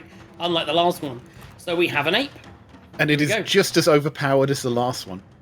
Yeah. All of a sudden, next to Quen is this big, like, ape. Like, And it's like, I'd like to think the Raven just goes and lands on its head. Okay, what are you going to do next? So what can that do? Okay, it can multi-attack, it can fist, and it can rock. That's a ranged attack, okay. So it will multi-attack, 2 fists attack. So you're going to move it up to the book and attack it, yeah? Yeah, basically just go poof, poof. Yeah, roll to hit. That's the 5 and a 9. And that is +5 to hit, so that would be 10 and 14. 14 hits. Hey! And it does 1d6 plus 3 bludgeoning. Okay. So 6 bludgeoning damage to the blob thing. Okay. So there's a blob becomes a weird-ass creature. Which, as it finishes its thing, you'll do notice it has now sprouted wings. So it's got an evil mouth, rat body, and, like, gashing teeth and wings. But it is also taking some damage. 6 damage, you said, yeah? Okay. Well, obviously pull up my great axe and go. Your turn was to throw the thing out the bag, right? That's your action on the first action. Right. So you've had your action. You've had your bonus action. Did you want to move, or are you going to stay where you are? I'm going to stay where I am. Okay. So as you stay where you are, we're going to move down to the next person, which again is Tazar. It's better to have someone between them. Yep. And as I can see this, I am going to strike it with my rapier. Okay, so you kind of see this evil thing, and you're just going to go straight for it, stab it in the face. Yep. That's a 9 plus 5. That's 14. That hits. So it's between 10 and 14. That's 4 piercing damage. 4 piercing damage. 1 plus 3. It all counts. Okay. Anything else? Nope. Okay. We're going to move on to its turn. Arlo, you're up next. So on its turn, it is... Eat Arlo. It's going to take a fucking huge risk here. It's going to look around at everything, and it's going to fly up 30 feet. So the monkey and Quasar, everybody, basically, other than Quent, who was the biggest threat, thank fuck, didn't move closer. So everybody other than Quent can make attack of opportunity if they want to. I obviously know some of you may want to save your things for shield, etc. But if you want to take an attack of opportunity, anyone bar Quent can take an attack of opportunity. I will take an attack of opportunity. Okay. Now, obviously, do you have spell? Do you have the ability to do a spell, or do you have to just hit it? I was just going to. Do you have the feat Warcaster? So you're going to hit it with the dagger. So you're attacking with the dagger. Okay. Tazar, you can do another attack with your rapier. The rapier. That's a natural 20! That's a 2. That's a crit win. Crit win, everybody. Nat 20. Nat 20. So, double damage. How dare you pretend to be a book and then take from me what I love? I stab at thee. So you pierce it, like, as it's going up, but it flies up and you pull your rapier out or whatever, your dagger out. So you do your damage. Sorry, D4 plus 3, so that is 1 plus 3, that's 4. But dice rolls doubled, so 5. So 5 damage, yeah, it's going down, nice. Tazar, roll to hit. It's not me. So reaction if you want to. Well, it's flying away, so you can choose to use your reaction to attack it as an attack of opportunity. But my reaction isn't. It's only attacking combat. So yeah, I could. Everybody has an attack of opportunity as a reaction. Yeah. Okay, I'm gonna grab my gun because that's the only thing I can do to reach it. Can you? No, so it would need to be a melee strike, unless I don't think you get the opportunity to shoot yet until a higher level. Yeah, as a plus reaction. he's already got a rapier in his hand. So yeah, you've got what you had last time. So you've got to swipe it with the rapier. Ash, are you going to do attack of opportunity? I think I will. Yeah. Yeah, as well. Yeah, rapier's just not enough distance at all. No, it's literally in front of you. It's flying up from you, so you can swing it whilst it moves out of your range. Yeah. Yep. Okay. So basically, that's how it works. As it's moving away from you, you get a free attack against it. Yep. 19 to hit. That hits. That'll hit. 6 piercing damage. 6 piercing damage. It all adds up. Yeah, you whip it. That's why it had to get away from everyone's range, because you guys are a melee. You guys are a melee bunch, man. There's a lot of melee in there. That is 10 plus. 4. Will hit. Oh, wow. Okay, and dagger is 1d4 plus 2. Is 2 plus 2, 4. What's with all the 4s? Yeah. Okay, so, sorry, 4 damage, yeah? 4 damage, yeah. Yep. Which I'm imagining Arlo? is piercing. Yep. Make a Constitution saving throw. You're missing? Right. Doesn't the ape get the... Oh, do the ape as well, yeah. This is all happening at the same time. That is a 13. Reaction attacks only 1 roll, right? Yes. 11's not gonna hit it, I guess. 11 is not going to hit. That's correct. You rolled a 13. Yeah, which I know is most things kind of like dead on AC at that level. Yeah, you shake off. You shake it off. Shake it off. Shake it off. Yeah. Okay. And let me do that. Yeah, that's fine. That's my turn. Well, it's its turn. It's 30 feet in the air now, isn't it? It is now hovering 30 feet above the table. Right. So if I move, it won't get an attack of opportunity. Correct. Does it look bloodied? No. Okay. Where is Well, it's there. It's getting close. It's very booked. It's very bookish. Right. I'm moving to the table. I'm grabbing the list of books and I'm burning it over one of the candles. Wow. See, I was going to try and use prestidigitation to change the letters, but no, just get rid of the whole list. If they don't know what they have, this candle fell over onto this page. Whoops. Let me, because it doesn't state. I'm going to roll a dice. Okay. The paper doesn't burn.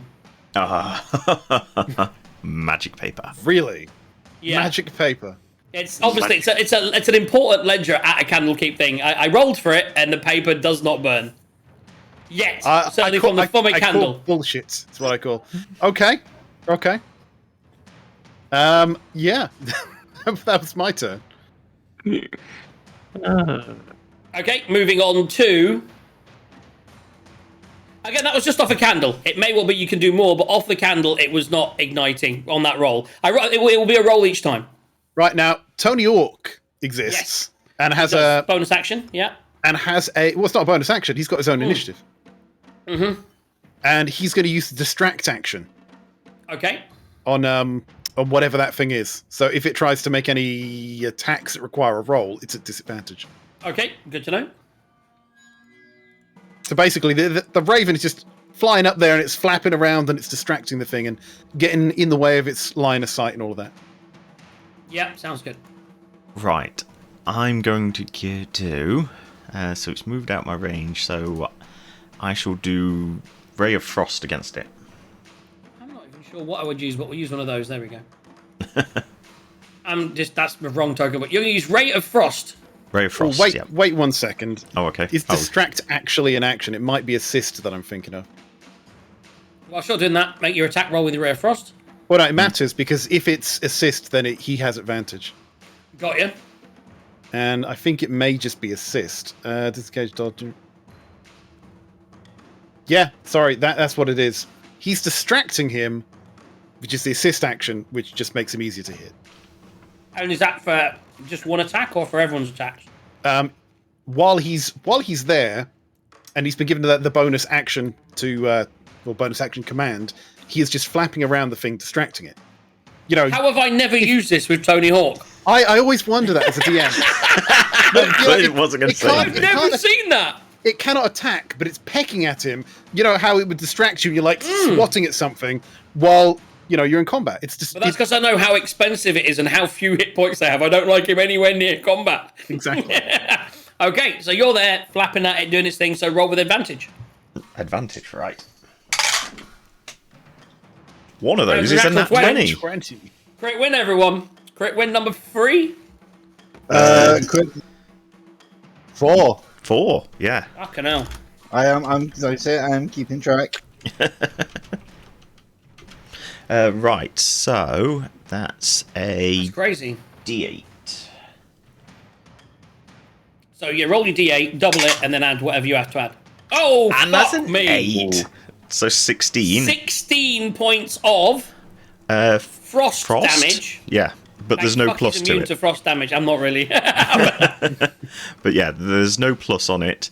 So it's just 16. Matter. That's as it's in the air. You hit it with 16 points of frost damage, and it just freezes, and drops to the ground. Yeah, it is. That was what a hit. Fuck me. I don't like that assist, by the way. I need to read that assist because I've never used that with Tony Hawk. That's incredible. The fact because of that, I got a nat 20 and then got the highest damage I could get. Yeah, it's impressive. Yeah, that's definitely a yeah. So, during the course of that fight, all you kept hearing in your brain was "Feed me, need life." Unfortunately, you all rolled really well at your resistance saving throws. Because, by the way, its energy drain ability was a big to hit. Oof. And it was once it. Oh, actually, I didn't realize it. I rolled. And I rolled. That's right. Yeah, its DC Constitution saving throw gains you 1 level of absorption for every time it would have worked. And the DM knows how intense exhaustion can really fuck you. Yes. So yeah, fortunately, you all saved against its exhaustion effect. And strangely enough, okay, that's ended. I will give you 1 round. Because that was a really quick, and I'd already got on my thing. So, in fact, what was that? 1 round of combat? Actually, is that 1 round of combat? Yeah. Yes, exactly. Okay, Because so I was the bottom of the turn order. You have some time. Right. I get my mage hand, which takes the list, which apparently is not burning, and I pass it to Tazar to hide about his person. Well, before he hides it, I want to try. I don't know if it'll work. I want to try prestidigitation to just clean the ink off where it listed the book that we're trying to hide. And if that doesn't work, I'm going to go over and say that I have obviously I've got some gunpowder for my and if you intend to burn it, I'm loving all these options. Yeah. Gunpowder is magical in gunpowder nature. option. A little bit of gunpowder. I'm trying the one that's less obvious first. Well, let's see what happens with Ash. Yep. You make a color small marker symbol appear on a surface for 1 hour.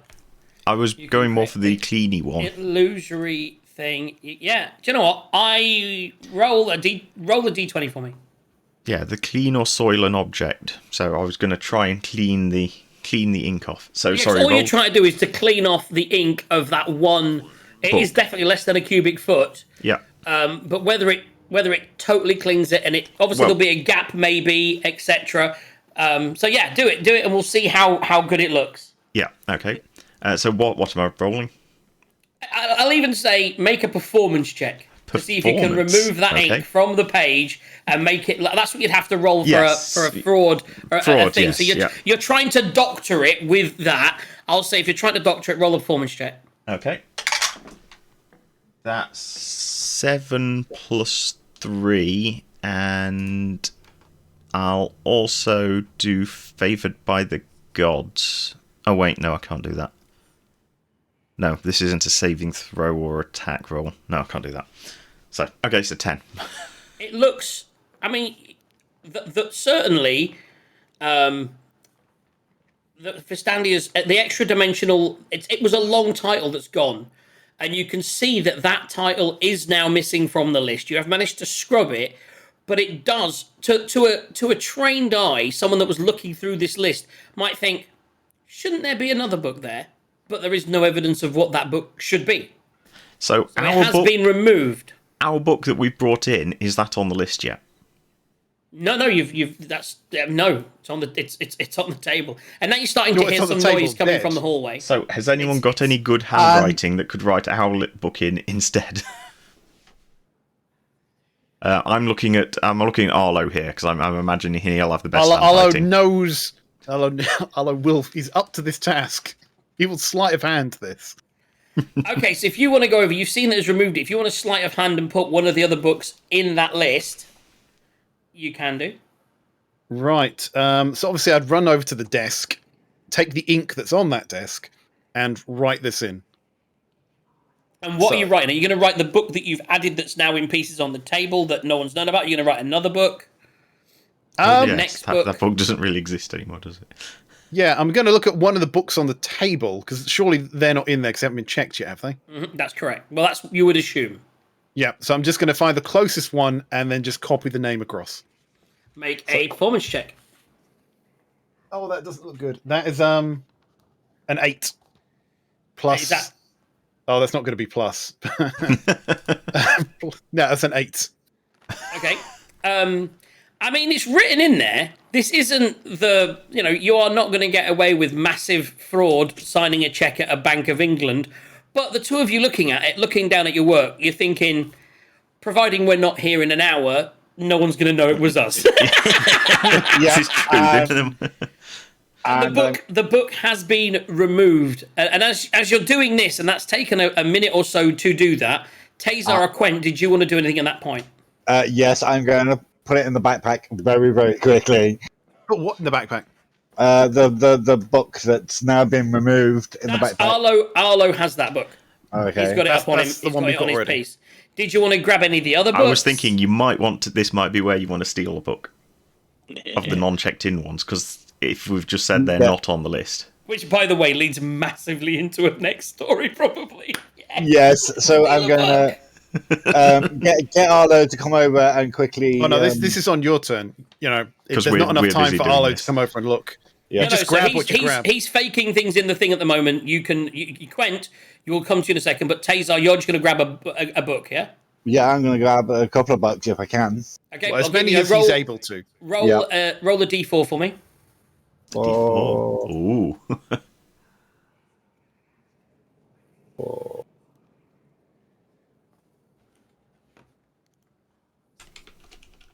2. Okay, so you get 2 books. For now, we will just put in here my notes for today. 2 books from Candlekeep. And I'll get some nice titles for those for next week or next session. And one of them will probably lead into the next session, which is very exciting. Or the next story, which is good. Because I actually know what it is and I know what you need. So that's amazing. You can't believe how well that ties in. Okay, so you're doing that. Quent, what are you doing at this point? Are you keeping lookout? Are you... I'm looking at that Quint watching what a thing there and thinking, wonder if there's anything in there. It's from being a book, which looked like a book and was read, Arlo, like a book. It turned into this creature via goo. It is now basically it's a luminous sphere effect. Pardon me. It's a luminous biosphere of ectoplasm, approximately 3 feet in diameter. So it looks like goo. It's jellified goo. Is it glowing, you said? Yeah, it is luminous, not glowing. But it has light to it, just as in its natural state. Wonder if I could use that as a reading lamp and sell it in Waterdeep. So as you're looking at this, you've managed to do what you're doing, and just as you innocently move away from the table as you hear noise coming, all of a sudden, back round the corner comes, and oh wait, is it at the bottom of this page? Dun, dun, dun, dun, dun. No, it's not. I need to go to Monstrous Books. And Monstrous Books. All of a sudden, back round the corner, where the... Notes, man. Notes are great, but finding your notes when you're trying to do stuff is really annoying. It's in a different book. There we go. I need to just do that and that. Did anyone write a note of the halfling's name? Because that's what I'm looking for. Oh, Sprinkle or something or other. Sprinkle. Sprig. Really? Sprig. Sprig comes back round the corner, and with him are like 5 of the Avowed in their purple, who look like these guys. These guys don't look like they don't look like the studious Avowed. These look much more serious, almost guard-like. One of them comes over and he goes, hello. What has happened here? My name's Uriel. I am the gate warden of this establishment, and I see that you appear to have neutralized the threat. I'm gonna go. My scribe will tell you. He saw the whole thing, and I'll push him forward, and with that touch, give him guidance. Who are you pushing forward? We're giving him guidance with that touch spell. Who are you pushing forward? My scribe, Ash. Okay. Who probably doesn't like being called a scribe, even though he was not scribe. It was was it a scribe apprentice? Apprentice. Understudy. Yeah. Oh, Arlo, I've just gone to a thing about theft protection, right? and under the thing, flames larger than a candle are suppressed within the keep, so you can actually not use any fire. I just read that now. Also, it's because there were lights on the table. I assumed it was fire. All the and the fireplace in that. The only exception is the fireplace in the Candlekeep's hearth in the Candlekeep Tavern, which is the only exception. So any spell that uses fire is wasted. Good job, I read that before anyone cast a fire spell. So yes. Well, thank you for ruining that reveal. Well, at least I've realised it, and in fact, there's actually. That's funny. I'd read that before. Yeah, but fortunately, you didn't try it. Right. Yeah. So Ash, I've pushed you forward with a bit of guidance. Yeah. Okay. So, I mean, yeah, the book decided it was hungry and decided to attack us. Luckily, the guy at the gate, we convinced him that we needed some muscle in here, and as you say, we neutralised the threat. Two things that come to mind here. First of all, and he points to a sign on the wall that says, "No fighting, no stealing, no copying, no damage or marking or other fire moderizing the works." And he says, "There's no fighting, but in this I'll give an exception. This appears to be a bit of a problem. Would you all come with me, please?" And he sort of walks away, and the other guards go behind you and start to lead you out of this library-based area. Okay, I guess we'll go with them. Yep, I will follow them, and everyone else has to because of the wristbands. So you leave out, and you're heading out, and they take you. And I don't need to do this on the thing. They take you into a small office. At which point, another person comes in, who reveals himself as. And you heard this name earlier, for those that have got good memories. Daryl Yashenti is a human. And he comes up and he goes, "Welcome to the Candlekeep. My name is Daryl Yashenti. I am the keeper of the tomes here at the Candlekeep. And I apologise for your experience here at the keep today. I see that you were coming in, and I'd heard that you were coming today. A friend of mine sent me a message. I meant to meet you at the entrance, but I was waylaid, and it's a tragedy. It is. Here it is. Now, I've heard that you guys are quite useful when it comes to solving problems." Well, so far so good. You see, the book that you brought in here, which some may think it could be, if it hadn't come from such a reliable, reputable person, had you have just come off your own back and I was unaware of this, we may have suspected that you may be involved, but this is the third such attack in this last 10 days. Oh, wow. 2 other books have actually been submitted in by other innocents like yourself, and those 2 have tried to feed upon those who had brought it in. This is a grave concern. But who yes, that's would very worrying. Desecrate a book so? Wouldn't you think after the first one you'd check for the magic on the book before bringing them into the library? It appears that... Boy! This is a book, a magic library. Every book is magical. Use your noggin. Use your noggin, boy. It would appear that this specific illusion that is cast upon these books aren't actually an illusion. They're a creature that is able to become, that they're created. We're still researching it. We don't really know the ins and outs, and as yet we've discovered no way to identify whether a book is or not one of these Gint-wisms. Gint-whatsisms. I'm not very good with my words. Which is ironic, because I'm the keeper of the books. Well, yeah, but it's one of those, when you read a word so many times and you have it in your mind, then someone pronounces it and you go, oh, I've been pronouncing it wrong in my mind. Completely You've been wrong. Running with the wind all this time. That happens to me all the time. You realise Sprig is still next year. So, do you want a biscuit? He's still trying to palm off his biscuits. I'll have a biscuit. Meanwhile, and then he goes back and Daryl's like, yes, we've been trying to figure this out, but the good news is we may have a thread. The two previous people that were afflicted by this, if you wanted to speak to them, you could, because it would seem that each of them had come from Baldur's Gate, and so we now feel that we now know a single thread that has weaved its way from each of those 3 books. Now, if you were able to maybe find the originals of these books or find the people responsible, it's possible there could be a reward in it for you. Reward, you say? Money. Unfortunately, we're a charitable organization. We don't really have much in the way of money. That's fine. I'll take payment in books, preferably from Mordenkainen. We don't. He wants a season pass.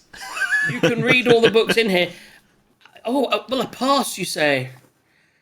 I mean, I'm sure we can come up with an agreement to maybe allow you to study within here, and certainly if you're able to bring the books that were missing back in, that's something that we could maybe do. He doesn't even let you finish. He grabs your hand, Arlo, and he says, "Done!"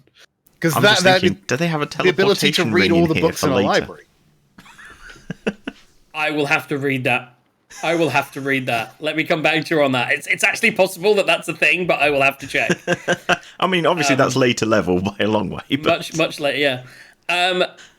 So again, he also sort of turns around and says, I mean, a season pass, yeah, certainly for, I mean, maybe not for all of you all of the time, but maybe one of you could come in. Yes, for me, of course. And what he does do is he reaches into a drawer in his office, and he actually pulls out what it actually, you know, like a mortarboard that you would get from a university. He pulls one of those out, and he goes, we have a couple of these for really rare tones, but we would, certainly for someone as learned as yourself, Arlo, of the what was it, of course? Well, any chance to say it.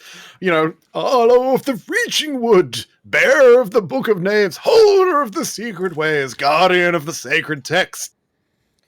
It certainly seems like, as a text person like yourself, maybe access into here on an occasional basis, and also maybe one of these. And it's what this will allow you to do is this will allow you to comprehend any language whilst you're wearing it. That is great. I also have comprehend language as a spell, which will cast. It's not just you. That's what you would get. So that is the. So he goes, yeah. He goes. That's what we could offer, as we don't really have much in the way of money. And of course, and he looks at the barbarian. If you didn't want this as itself, I'm sure many magic shop in the world would give you a good coin for such a treasured magical piece as this. And he then puts it back in his drawer. Well, what do you say, guys? That sounds like a bumper deal to me. A bumper deal. Yeah. I'm trying to think what my motivation would be. I want to go attack things, but what would be our motivation? Would be your motivation. Are you saying all this out loud, or are you just trying to think of your motivation? I'm mumbling at the moment. I mean, it depends. If Arlo mentioned that he could already do comprehend languages, then I'll be like, Taser, think of all the languages you could comprehend, all the women you could talk to that could admire your fine armor. Yep, I'll go along with it for now. Perchance you might even understand the belchings of our friend here, Gwent, or whatever his name is. Right. I always wondered whether that was some form of greeting, that sound he makes. You know, that just like belch. If you did, if indeed you did want to follow this thread and head back to whence you came, I would give you access to the other 2 students, the other 2 acolytes we have here. They're still here, who brought the other books. They were staying in the hearth, and they're still about the keep. I can summon them in. Maybe you could use my office if you wanted to question them. Maybe you could get more information. And of course, I do know where you came from, my good friend, Matrius. I'm sure upon speaking with him or his associate, you could find out maybe where they attained the book and then get back to us. And if you could bring those books back, that would be rewarded.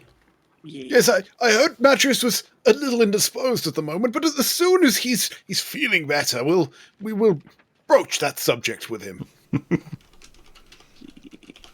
By the way, he was very, very under the weather. He may be several more days, weeks, perhaps years even, before he comes back to finish his job.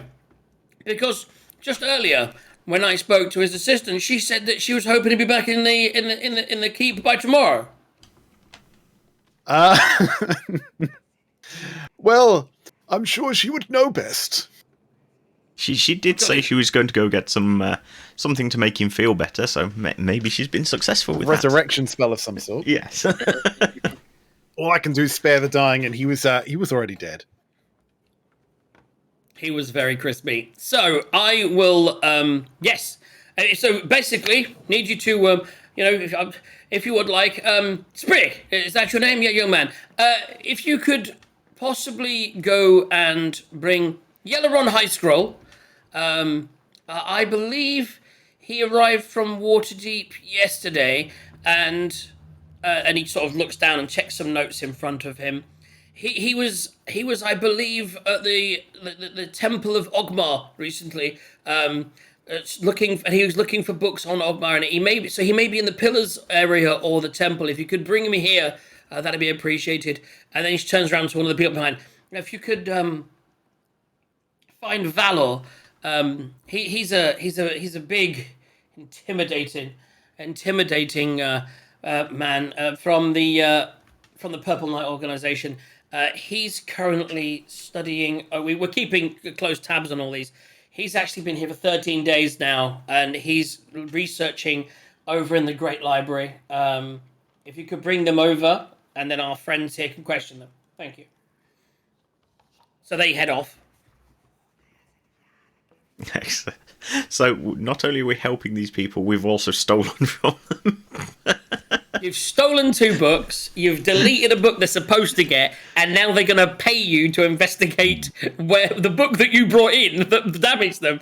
But fortunately, so this could have gone different if you hadn't have had the do we know message from her. Do we know what the books I took were by any chance? Not yet. We will use identify on that a little bit later. And if anyone's when we're not still in the place identify that we stole them from. Yeah. The 2 books that you stole that are in your bag that they don't know about because they weren't necessarily on the list yet. Who knows, by the way, because you just took 2 books at random. I'll have to do some rolls, but that'll be off session. I'll have to come up with some names, and one of them will link into the next campaign or the next story after this one. So you just have books in a bag that you're not going to get out because you don't want to get in trouble. Nope. Meanwhile, take a short rest if you need. You haven't done much, so probably don't need to get any hit points back or anything. Take a short rest. Whilst you're short resting, then eventually, after about 30 minutes, a 26-year-old human acolyte comes in the room, sits down, looks very casual. Kind of imagine if you saw like like when you watch American students and you see all these not high school, late college when they first graduated. Like this guy's athletic. He definitely plays some kind of ball. He's very fit, but he carries it well. He's got very sort of tight-fitting robes. But he also looks very intelligent. He's got kind of foofy hair, and he wears a set of small, what look like reading glasses, but he still has them on as he walks in the room. He walks in, he's like, "Hello, my name is Yelleron. I hear you want to speak to me." Yes. So, you, bit like us, to be fair, accidentally brought in a book that tried to eat all the other people or books. I'm not quite sure what it was trying to eat. That was super crazy, huh? Super crazy. I was I pick a book and bring here to research, and all of a sudden, wow! And there was people fighting, and it was crazy days. I had a few drinks last night to talk about this with my friends. But where did you acquire the book? That's what we need to know. Yes, that's a very good question. I came from Baldur's Gate around 7 days ago in Baldur's Gate. I was doing research there, and I wanted to come here, and I knew I needed a rare book, and I researched the books that I needed, and this was one of the books that I knew I could get in with. I'd spoken personally to a friend of mine here that had access to the list. You know the list you have to get on, right? And so, yes, he said to me, bring this book. I look around market in Baldur's Gate, and it was a little stall. Do you know Baldur's Gate? Oh, yes. We're very, very kind of familiar. I'm sure we'll find it. So when you get Big Gate, you go down through the marketplace. There's that little boutique on the left that sells all the fancy cakes. You go around the corner, you get the little coffee cup place, and it's like, go down there. And I'd never seen a book before from this place. A little bookshop, and these little crazy little... they looked very strange, actually, but they were quite... Their woman was very commanding, and we got chatting, and yes, she said this book was the book I want, and so I pay good money, very good money.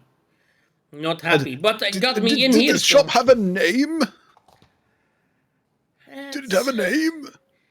Dune, maybe something with Dune. Dune? Yeah, something with Dune. That's all I remember. So, yeah, Dune. Like that, yeah, Dune. Yeah, something with Dune in it. When you say a word over and over again, and it sounds crazy in your head, but yeah, Dune is all I remember. The shopkeep, do you remember their name or their race? I mean... She seemed kind of...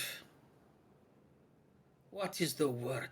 Well-traveled, weathered. You know, she had that look about her. She's seen the world, and she looked very. I'm not sure on the rest, to be honest. But she looked very fit, but fit, attractive, but also fit. Like she could probably tear my head off if she wanted to.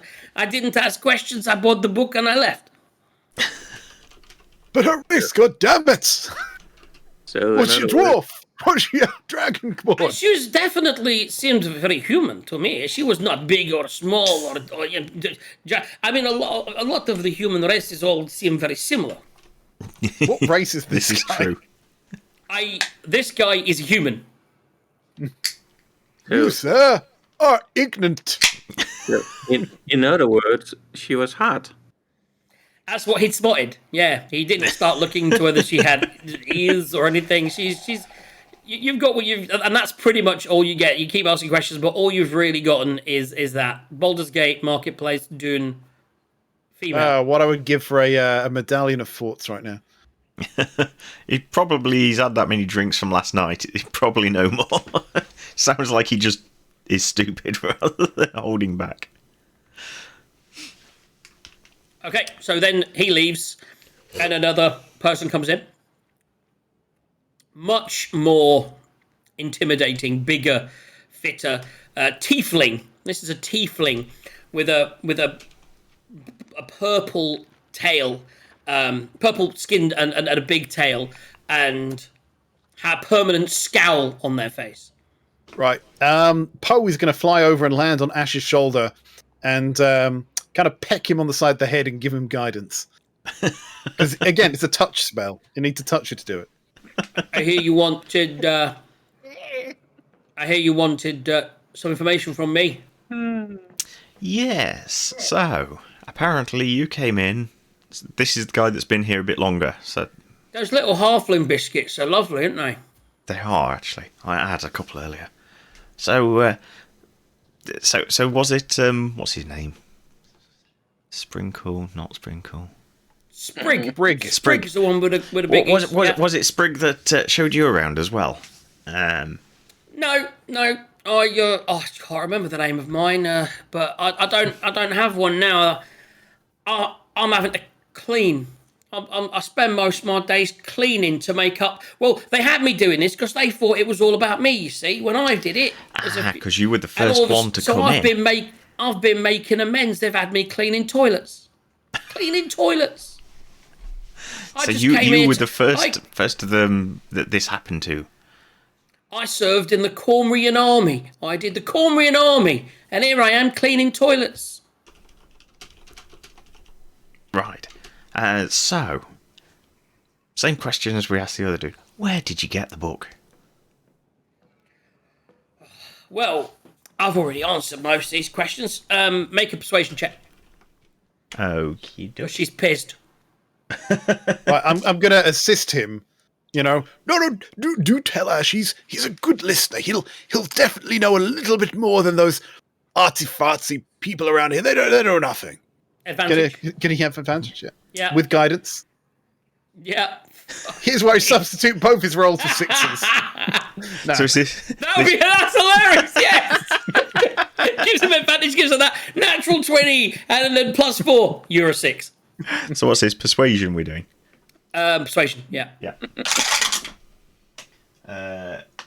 16 plus 1 plus 5, so 17, That's plenty. 22.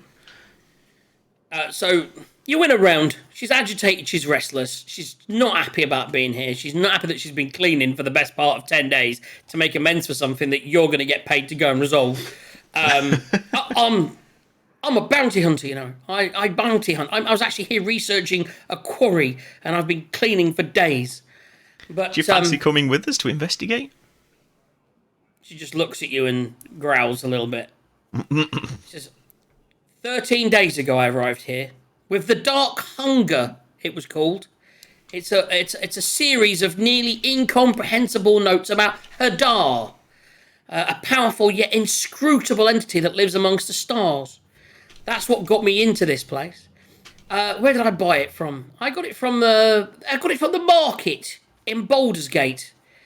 To be honest, it was one of the many things I did. I can't really remember much about it. No. Was it a particularly attractive humanoid-looking person you got this book from? There was a fella behind the counter when I was there. Yeah, it's a fella. A fella, you little say? Scrawny little rat-faced fella he was. Scrawny little rat-faced fella. Not a beautiful woman. Not when I was there. No, not at all. No, I don't remember much about it, to be honest. What I would say is, if you know anything about Baldur's Gate, there's the nice part and then there's the not nice part. Even in the market, this was one of the less reputable areas of the market, should we say. You wouldn't go there looking for things that were necessarily legal. But that tends to be where I go shopping when I go shopping. Okay. Can you remember the name of the place? And if it helps spark your memory, we think it might have the word Dune in it somewhere. That doesn't ring a bell. 1 second.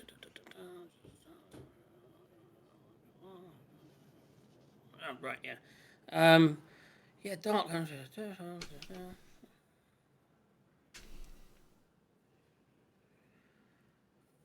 Yeah. No. Sorry, I was just reading the next bit, which you haven't asked about. It's fine.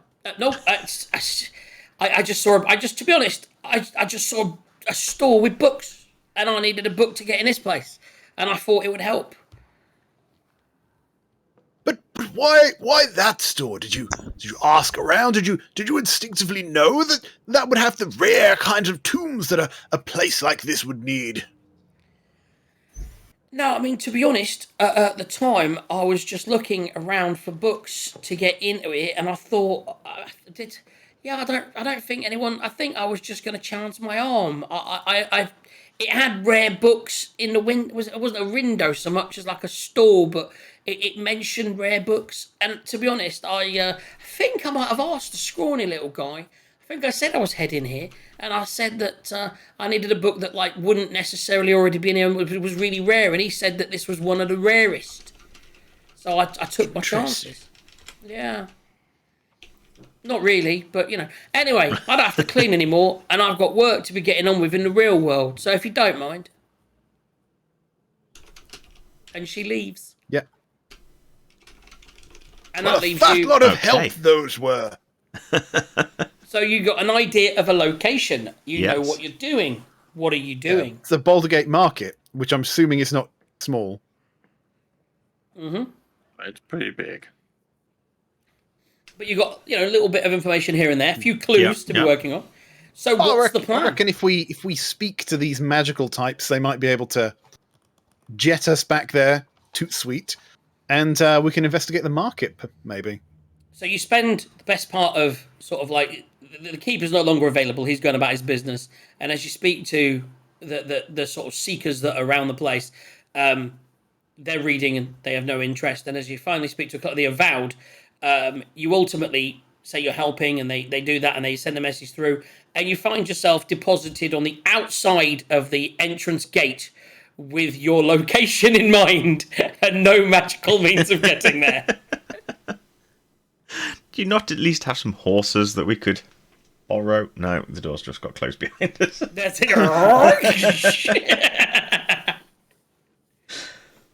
So you are outside Candlekeep. You are approximately, you remember this, what she said, you're approximately 5 days travel from Baldur's Gate.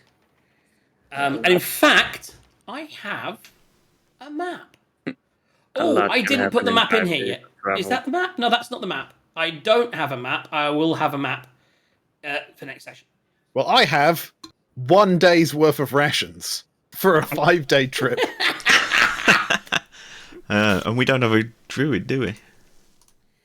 I'm sure about you, because you've obviously just created these characters. I'm sure about you would have some food and things on you. I have 10 rations, so I've got plenty.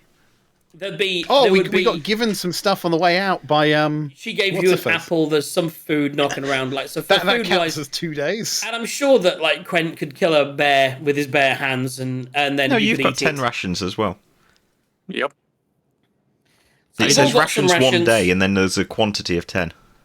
It comes as part of the starter kit. Actually, yeah, it's 10 days of rations. There you go. You have food. You have unless you got hungry and we're eating them, just like the biscuits. You have really old legs, most one of you, and you have a long journey ahead of you as you have to head back to Baldur's Gate to investigate where these books came from. Quent has an ape he can ride on. Exactly. It's in between each day, he can just ride his bear, ride his ape, and you can just follow behind.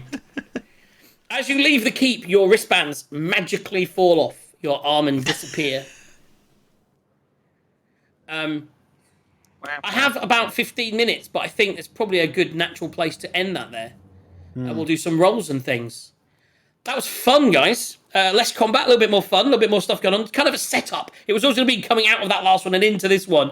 Was more of a setup because this is a much bigger one with some more stuff and some intrigue. But we are set. You have your mission. You kind of have a mission, and as part of that mission, you'll go back to the place and get your money for the last mission. Which works out quite well. That's like when you play a computer game. That's like the ultimate dream, isn't it? It's like, I can do this quest, and I can hand in the other quest at the same time and get my money. And then go to a market where I can buy some shit. So it actually works out quite well. It works Shopping out quite episode well. then. Yeah, I mean, so... And I like to think JJ learnt a little bit about what he could have been doing with Tony Hawk all this time. I need to read that. I'll be learning that. Yeah, that's that any spell with a range of touch, you can use your familiar to cast. So literally, I knew that. I did know that. I have done it once or twice. I obviously don't have many. That's the thing. I don't have many. I don't have many spells like that. I don't have guidance. So I got ones like Spare the Dying. So instead of running over into combat and trying to stop someone dying. I think Tony has used that once. He did. He fleed in and he did Spare the Dying on someone once. I think I remember that. But no, back on this. So yes, we've got a trip to Baldur's Gate for the start of the next session, followed by everything else. I was hoping to get my plan for today, but then my plan was to go on a bit longer. Then I had something come up that I have to leave a little bit earlier for. But yeah, my plan for today was to get to the halfway through the journey. Because obviously you get a couple of nights. Because obviously the journey is just going to be mostly rolls, just a few rolls to see if anything happens. Maybe the odd encounter with some bandits or something. So I was hoping to get through those encounters to be like halfway to Baldur's Gate. So the next session could just be, let's get into Baldur's Gate and do the Baldur's Gate stuff. But we're here and we're ready for some. Quent's like, I mentioned bandits, and Quent's like, yes, trolls. Is there going to be trolls? Is there going to be bandits? What's on the road? What's on the? And this is what I was saying to Arlo about our campaign. I think traveling between campaigns is as much fun as the campaign, because that's just like rolls and dying. Well, I think you're forgetting that you've got 10 towns, each of which you need to travel between. No, There's going to be plenty of that. Plenty of it, and I love it, and it's so exciting. And so, yes, you are going to be on the road. Now, so things we need to do is rolls. Before we do rolls, the next thing we need to do is, when is the next session? Next Sunday. Yes. I am not here next Sunday. Oh, so yes. These or are the 30th. pretty much. That's right. So you're now away for 2 weeks. I'm away on the 16th and the 30th. Of October. Yes. The 16th and the 30th. But you'd be here the 23rd. 23rd. Or the Yes. 6th. I'm in Gran Canaria on the 16th and Amsterdam on the 30th. Right. So the 23rd is open. I.e. 2 weeks today. The 23rd. It's supposed to be 4 weekly, but due to the fact that Oh, right. I'm all... Yeah, well, these are kind of like the monthlies, Yes, but yeah. I don't have my work schedule on here, and I'm now back to work on Sundays. No, I'm working on the 23rd.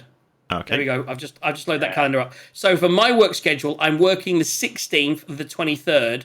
I am then off on the 30th and the 6th, which does load us up squarely 4 weeks today on the 6th as a day when I could work. I'm in Bristol on the 6th because I'm going to work for a bonfire thing.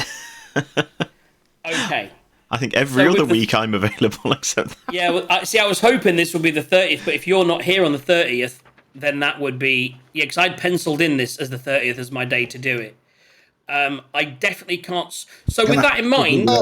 I can do it on the 30th. It just means I need to take a laptop with me, that's all. So it's either the 30th. The other option is we could do the 23rd, but if we did the 23rd, we couldn't start the session until I get in from work, which will be... It's not that much later. It'll be like 2 o'clock. It's fine for me. So theoretically, like, yeah. So I mean, I would need to work till 2. I'd get in between 2 and we basically have to start the session at 3 maybe, and then run till 6. Which I'm happy to do. That's not a problem. Just, yeah, that's certainly an option. But everyone's now disappeared. I think give or take they'll both be available. Yes, I think so too. So mention it to we're them, the throw it awkward out ones. there. So we can either do the 30th with Arlo on laptop, or the 23rd would have to be another. Thing is, I'd like to do a longer session, because I'd like to get in and do that 1 till 5 kind of thing to get a little bit more in. But theoretically, if we're doing it in a couple of weeks, we're not missing much and we're straight into it and we're straight on the road, we can get a lot done in 3 to 3. And I might have a bit longer. I'm not sure what time I have to leave that day. Depends on the wife. But effectively, if I was working through the day, I might also have a shorter day because depending how busy it is how much we have to work. But the shift is a flat 5 hours. But if I'm done in 4, I can probably leave a little bit earlier. So, yeah. So, Quen, Yay. we're going to pencil in the 23rd, but it'll be a later start. Probably a 2 o'clock start because I have to work. So if we pencil in at 2 o'clock, and if Ash is available to test leading into 2, I will try and get home for 2. I'll try and leave at half. If I get there at 8:30, I can get home at 1:30, at 8:30, 9:30, 10:30, 11:30, 12:30. Yeah, 1:30. I can be home for 2. If you're all tested, I can just come in and do my thing. Yeah, I mean, all I have to do is push music through and stuff. Yeah, well, Isn't this fun for the viewers? I forgot we're still live. Hi, everybody. This is DJs sorting out your calendars. I was thinking we could potentially do a little warm-up bit or whatever, but yes, yeah, whatever. Yeah. So we're good. So we're back in 2 weeks, guys, on the 23rd, going live. There we go. And that's great. I'm excited. What I'm going to do now is I'm going to see what happened when the wife came in, because I heard her come in about 10 minutes ago. And someone needs to do some rolls. I'm going to let you guys figure out some rolls, and then you can update the websites and stuff with those rolls. I will be back before the end, but I'll be back in 5 minutes, and let's get the roll in. A roll in, if you know what I'm saying. So what did we have tonight? We had So we crits, have four crit wins, 1 crit loss. Yep. Mm-hmm. What does that put the pot at, Gaz? I didn't bring the thing up, but it's $15 more than it was. I think we're at 45, so I think we'd be 60, but I might be very wrong on that. Okay, that's accurate as fuck. Well done. Yeah. That's what I like. I like my men to be accurate. I think you might be out by a fiver. I think you're right, because it's 50, so we're now at 65. Yeah. That's what I see. Fucking boom. So £65. Or dollars, or some sort of units. To be honest, at the moment with the exchange rate, they're about all the same. They are about all the same. DJ competition is... So what we at? Sorry, say that again. So we're at $65, yeah? I believe so, yeah. Cool. And if you could give me the updated list of how many people have got what, that'd be great at the end. So do some rolls, and I'll be back. And good luck to everybody. And thank you for tuning in. Without you, we are nothing. I really enjoy being here on Sundays and Thursdays and having some fun and entertaining stuff. It was a crazy one today. We had a little bit of combat, but it was some fun combat. You killed the book in like 2 hits. At least the imp. Thing is, the imp did no damage. He didn't do any real damage. He almost. I think you came close to dying, but not really. But yeah, not much damage on the outbound because I missed twice. But ultimately, it just took you a while to kill these things. I need some things that have got some more like attack because they're just weak. Your guys' AC is too high, is what I need. I need some better enemies. Yeah. Well, except in that second one, it was kind of a, do I attack it or do I mage armor? But because I hadn't either. But I kind of figured, because it was my turn, I'd get my reaction back, and I did take shield as my spell as I leveled up. So I thought I can shield if I need to. I just thought if you tried to hit me, I'd replace it with a 6. Yeah. That's your defense mechanism. That only mage armor. It can't hit me in the first. But then it was doing Constitution saving throws, and that's a bit different. Yeah. So with your with that ability, you get that once a day. That you can make one change, right? 2 dice, twice a day. Twice a day. So you get twice a day. You can replace a roll from anybody with whatever you want. Pretty much any roll that requires a D20. D20. Excellent. Right. But not now. These are different rolls. So do some rolls and I'll be back. Right. So I can't believe I haven't managed to kill any of you yet. We'll do this in my order. We'll start with a fail. I can't remember who rolled it. Fail. It was the bear to hit. Yeah, that was me. So there are 2 people. So can somebody roll me a D4, please? Are you doing it, Sarge? Sarge is going for where it. your hand's going? 2. 2 points. 2. Right. So that one will be rat bait. Okay. The next one's easy. The next one is easy.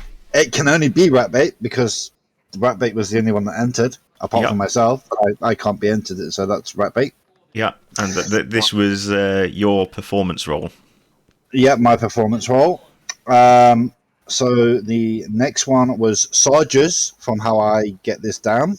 Yep, so that was his initiative roll. And it's 2 people again, so another D4.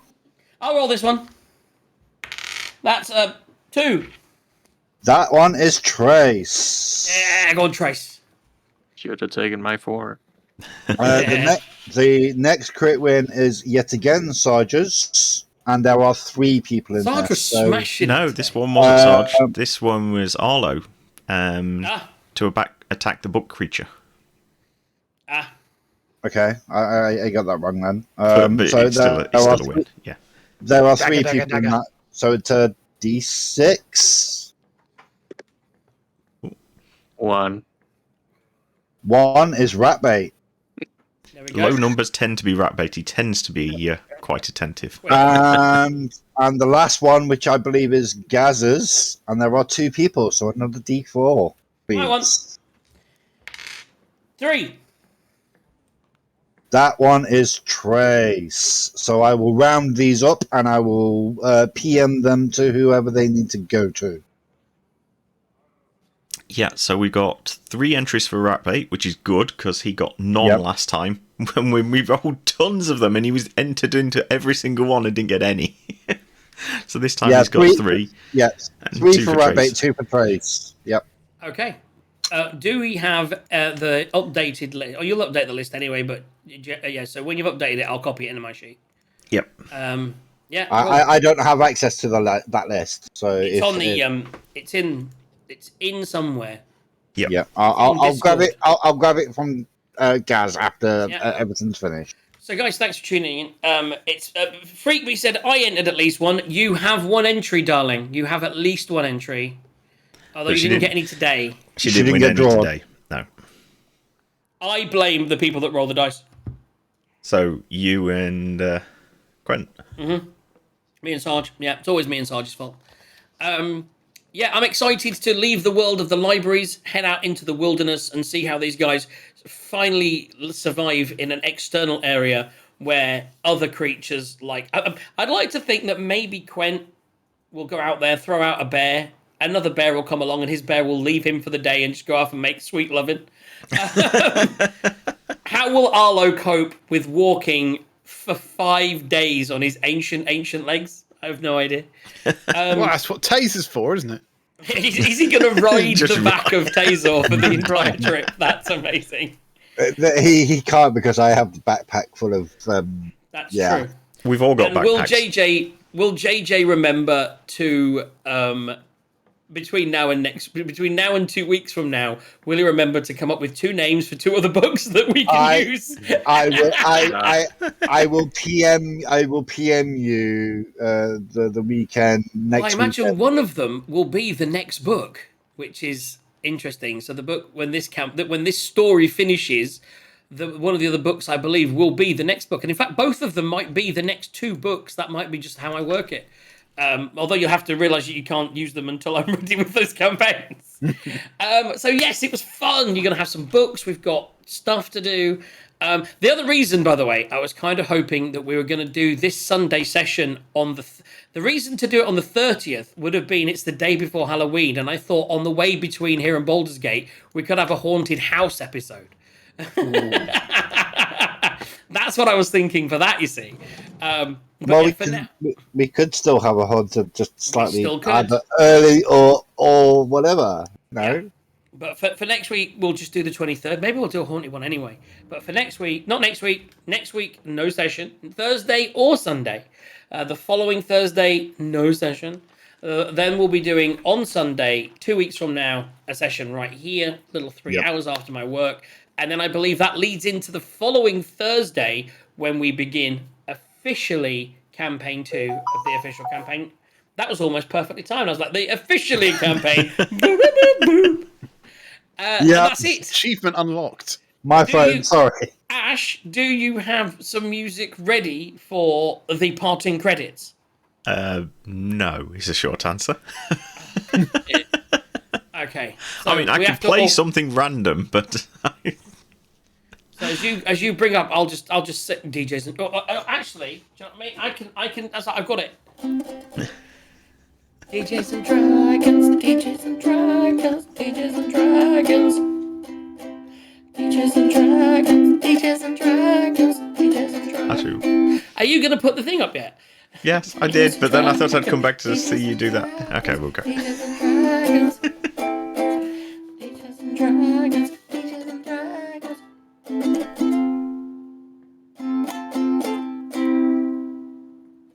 And cut.